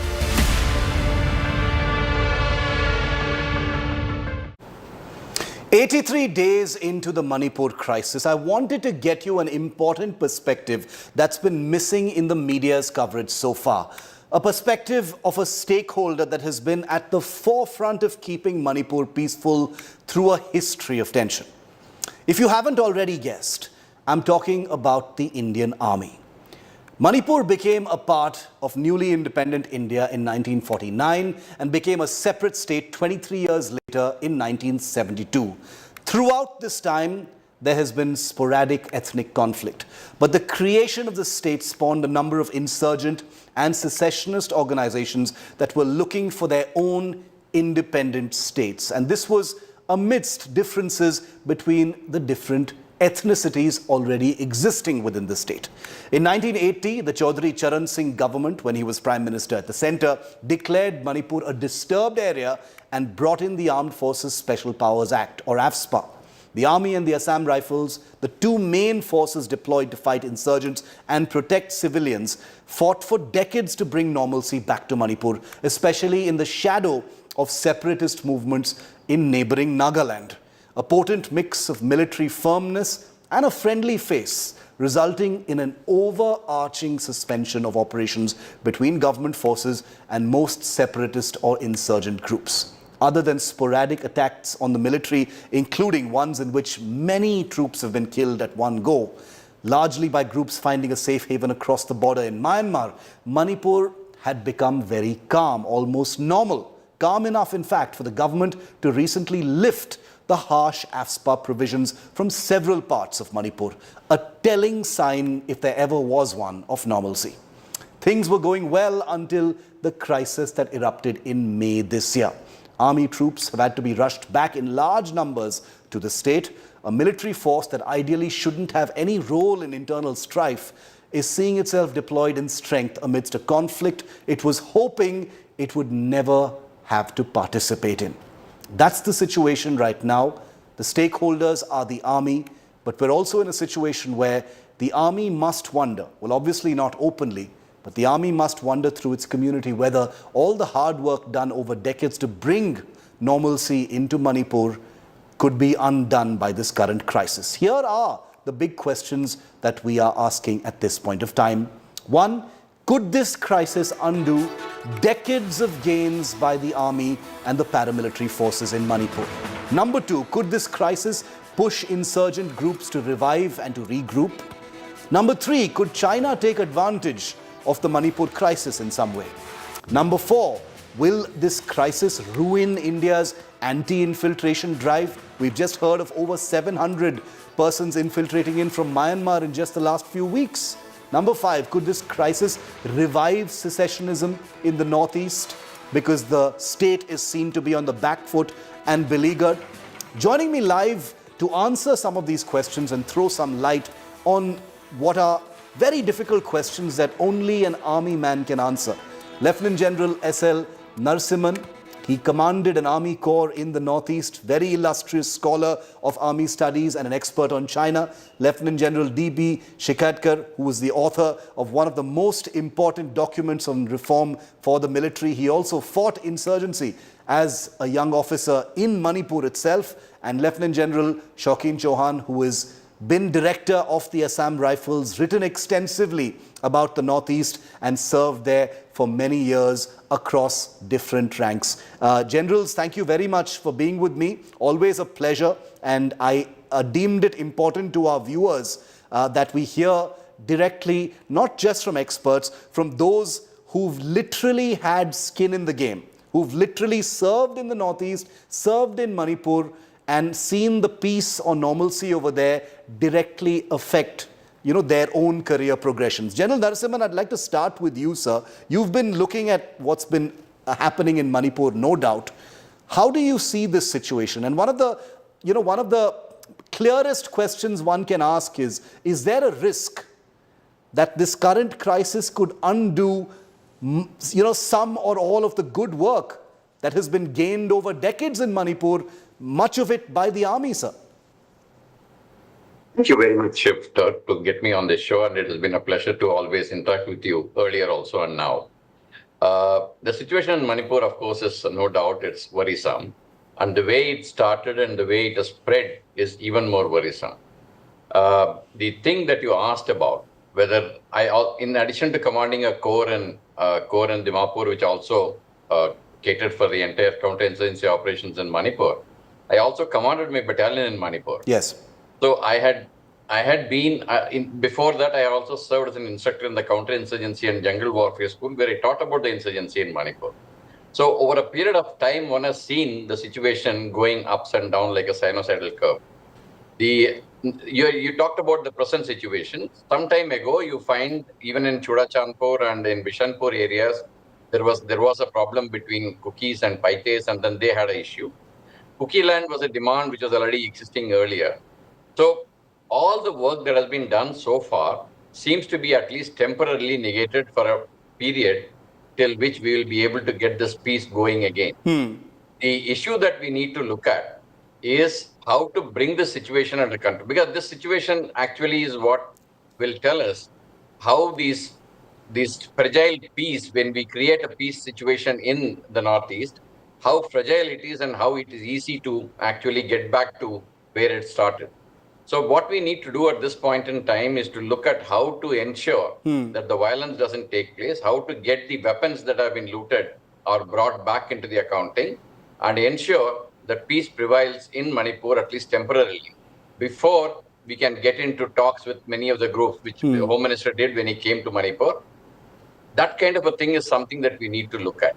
And the issue that we need to keep in mind is simply that we need to treat it as a temporary phase, and we should work hard to get back to the peace situation that was prevailing earlier than when it started. Okay, very clear answer that there is a risk of things deteriorating if the imperative of normalcy is not brought back at the earliest, because each passing day, we are on day 83 now, with each passing day, things become more and more unpredictable on those bigger picture issues. General Chauhan, you've been Director General Assam Rifles. You've served in Manipur. You've been, up close. You've had a ringside view of how Manipur has changed over the years. Before this current crisis, things were, as close to normal as it was, probably possible to be. How do you see it, sir? Given the amount of work it has taken to bring Manipur to this stage, General Chauhan, how do you see this current situation and whether it could actually undo some of that good work that you did? Firstly, thanks for getting me on your show. It's always an interesting, it's always interesting to be on the show to discuss with my peers and people I've admired in my service life. As far as the assessment of the situation is concerned, Shiv, it's important for us to understand that what actually has happened, where and how can the Assam Rifles and the army control the situation, and how can we bring back peace, and finally, how can we reconcile the two communities. So when this violence in Manipur started, the Assam Rifles were functioning with about almost 8 to 10 battalions within the state of Manipur, including 3 in and around the area of Imphal. And there were 3 units in the area of Chudachandpur, including 2 looking at the IB between Manipur and Myanmar, and 1 inside to look at the counterinsurgency. So in all these forces were very inadequate because a lot of forces of the army had been moved to the borders of Arunachal Pradesh, mainly to deal with the Chinese threat or the PLA, creating problems for us all along the Arunachal belt or along the line of actual control with China. Now, to control the situation, we had to bring these forces back. So that has left a void along our LAC. That's the first issue that has affected our war preparedness or deal with any Chinese intrusion. Secondly, the number of forces in Manipur are inadequate. Thirdly, because we had taken out the OSPA from the Imphal Valley to carry out counterinsurgency operations and to carry out any kind of search missions, especially for the missing weapons, we needed to send out a large number of patrols or a large number of columns. Right. These columns had to be accompanied by a judicial magistrate.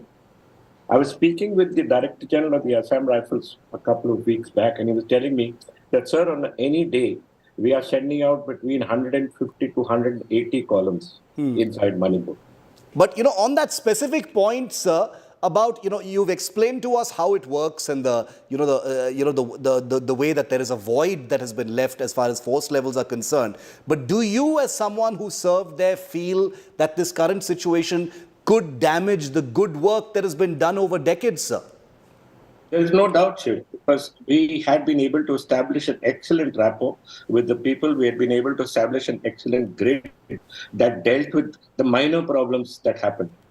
But the internecine, inter-community problem between the Kuki people and the Meiteis has actually, though we are very well prepared and though we had all the information, has left us a little unprepared to deal with the kind of violence that erupted after May 3rd.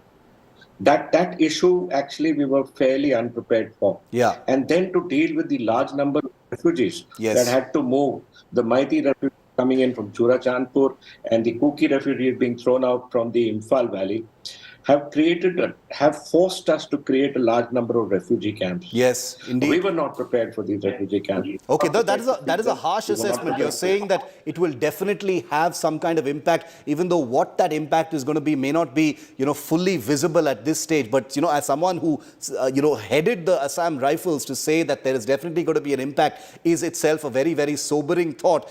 General Shiketkar, as a young officer, in different ranks, you've served there, you've fought the insurgency, sir. As a former army man, how does it make you feel to see this current crisis? It's day 83 and it's not over yet, sir.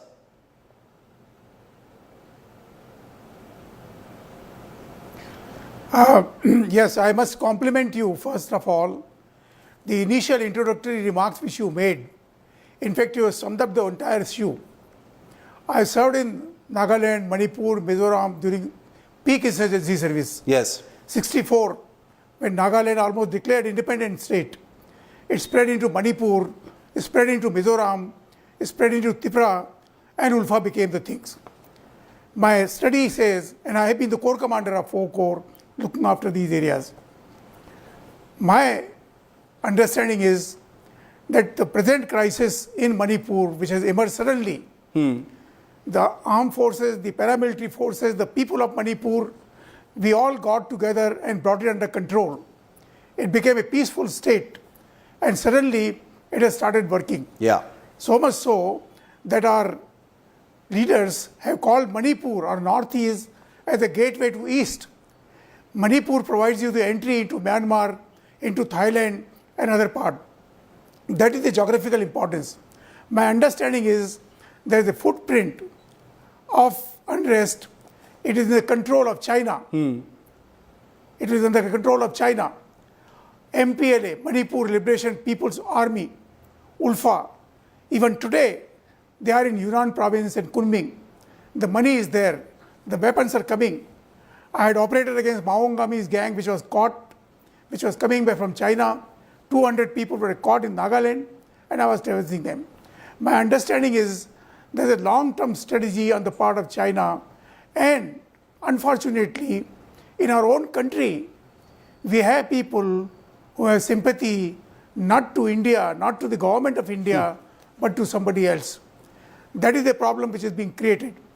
Manipuris, Imphal Valley, I know it backwards, General Chauhan mentioned, General Narasimhan mentioned, very peaceful, loving country. They perform all the rights which are there. I wanted to. There's a problem. General Shiketkar, since you mentioned China, and I'm almost running out of time, I wanted to get a quick word in from General Narasimhan, because he is, an expert on China issues. General Narasimhan, would you quickly weigh in on that? Could China take advantage in some way of what's happening in Manipur? Two things on this, Shiv. Ever since you gave those questions, I've been thinking about it, even before. One, the insurgency in Manipur as well as in Nagaland and Mizoram was supported by China in the early 60s and 70s. And by about early 80s, that support had dried out. But in between, there are, like the General Shakatkar mentioned, Yes. there have been reports of people meeting in Ruili. Some support to Ulfa and other things had come up.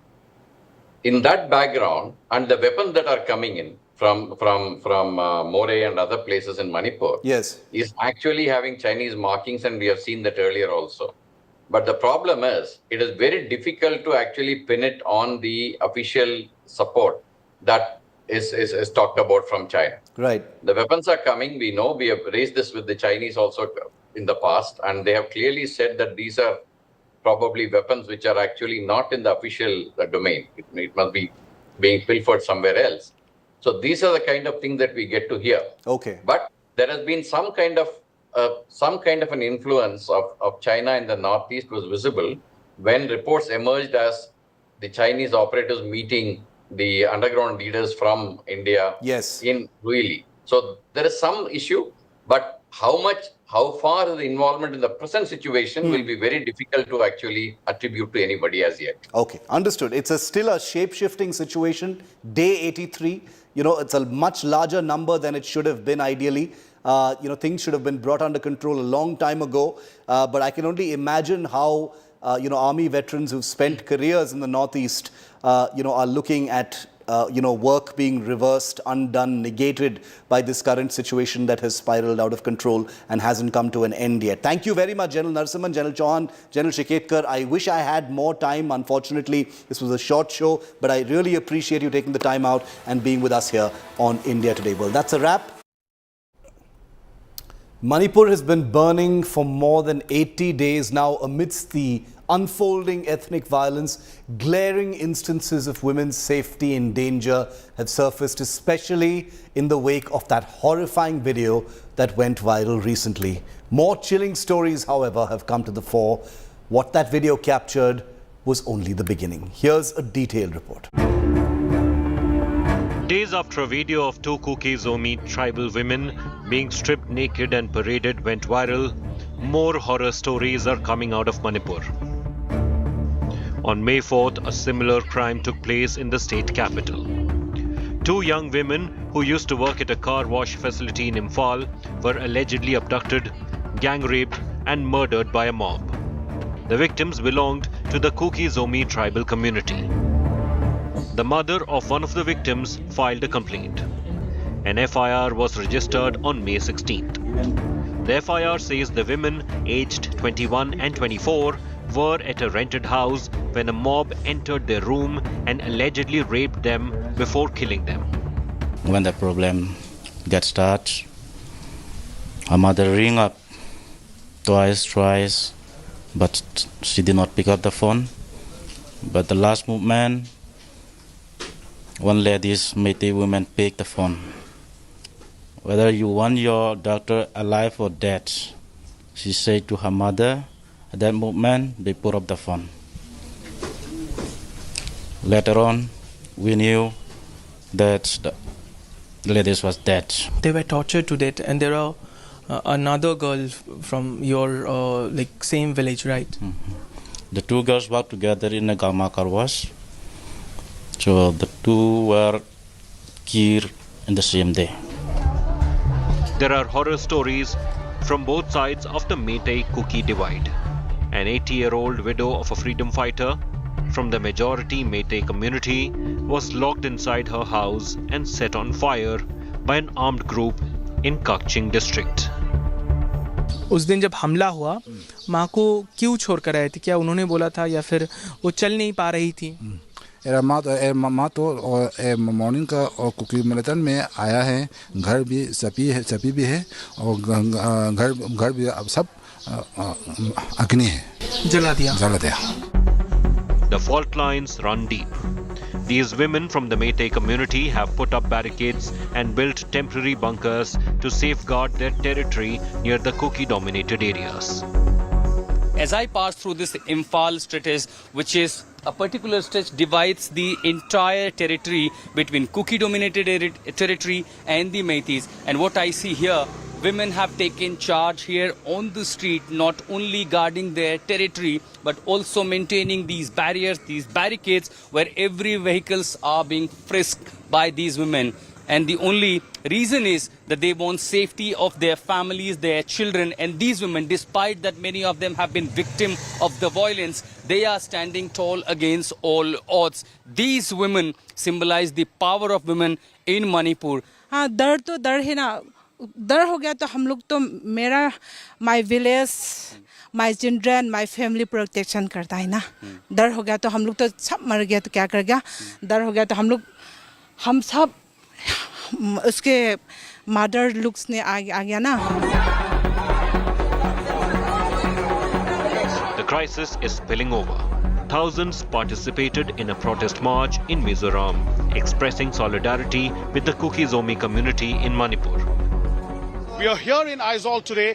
We are seeing already big crowds gathering right in the heart of Aizawl to show their solidarity and protest. People are of course dressed in black because this is a somber occasion where people will be protesting against what they are calling the brutality on Kuki community in Manipur. At the same time, we can see men and women wearing the traditional scarf, which I'm told is called puan, and this is to symbolize somebody's death. And we know that more than 150 people have died in Manipur over the past 2 months due to ethnic clashes. You can see "Stop attacking our tribal brethren in Manipur." These are the kind of posters and placards that women have come out with. He should give priority to the women of India, like he gave priority to the cow. So he should give priority. He should give protection for the women of India, not only from Manipur, all over India. All the Indian women, we are shouting now. We are asking for him, and he is still silent. So he is the one to protect us. Mizoram CM blamed the Manipur government for the law and order collapse in the state. Now the wound is really deep. It's very difficult to heal this with a painkiller. It needs a thorough investigation and a thorough solution, like the doctors doing the operation. Therefore, the situation in Manipur, it's more of an ethnic now. Therefore, I believe that both the government of Manipur as well as the government of India has to try their level best for the solution of this. With Ritik Mondal, Indrajit Kundu and Ashutosh, Bureau Report, India Today.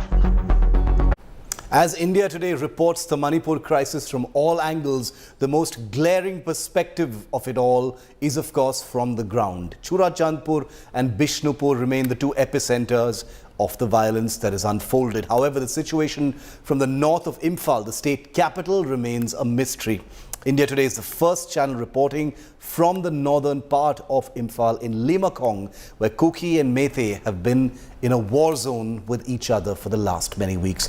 Around 29 villages and more than 20,000 people of the Kuki tribe have been isolated from the mainland due to the conflict.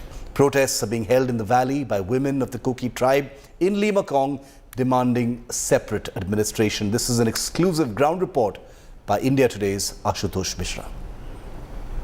I'm here in Limchang area. This is West Imphal. Imagine one district where you have two community people, which is now divided by their community, has literally become a drawn line of control between them. This part where 29 villages, more than 20,000 people are now literally isolated from the mainland. These people need medical attention, they need food, they need everything that any human being requires, but for now it left totally isolated, no help reaching out to them. Even during the victim, they have lost several people, there have been injuries, but for now this part remain unnoticed. India Today is at ground in this part of Manipur to bring you the details and tell you the story how these people caught in the crossfire of the ethnic clashes and now needs a solution, needs a longer permanent solution. Because of the conflict, many of these people have left their homes. Women, children have gone to the safer places. And those who are left here struggling for survival. The reason is, now look at these houses. There's a very old lady who's living here with the family. Almost nothing left now. But the critical, what makes it critical is they are running out of food. Now in this house, this is the only amount of rice which is left, and it is sowing season. Of course, they have to go to 12 hours to Churachandpur to bring. In other cases, usual days, just by going 3 to 4 kilometers in the near West Imphal district, there is a big market, and that have been the tradition. They have been sharing. They're going to sell their vegetables, bring the dry ration here. But as far as dry ration is concerned, what I see here, some amount of rice, which this family could barely survive for another 2 to 3 days. Only vegetables because they grow locally. That's all they have. And the moment you enter in the kitchen, all I see, this is the only vegetable that they have left. Locally grown vegetable, and there I see the elder lady cooking some food in the chula. There is so that explains this situation and the plight of the poor people who are caught in the crossfire. But as far as the situation is concerned, there are some people who would speak about the current crisis. There are how many such families who are still living in this village and several other villages around, and how are they surviving? Actually, because of this conflict, this violence, around, I should say 60 to 70% of the households are struggling to get their livelihood. Most of them, I should say, are daily wage earner, and now they are finding it hard to get 2 days a meal even. What is the name of this lady? I see only this amount of dry ration left. Yes, they have only this much left, and their livelihood is very, very uncertain. This is also the contribution of some goodwill people from their neighbors. In our Lemkong area, the people have been isolated. We are in the hills, and no one has covered so far except the mainstream people. We are very grateful for coming to this distance. And the people are living in just like in a war zone. We could not move out freely. The people are just hanging on in the village with great difficulty, lot of distress, lot of tension, with hardly any facility to live a normal life.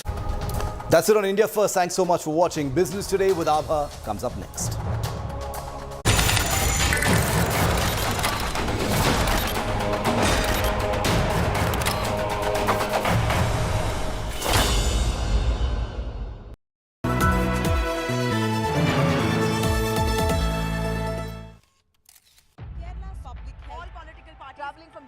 Armed with facts, she takes the news by its horns. You think the future of these students are not hampered? Fierce, bold and direct, setting the tone for the biggest stories. From every corner and every angle. Expect nothing but the unfiltered truth. News first, niceties later. Watch me, Nabila Jamal, on India Today.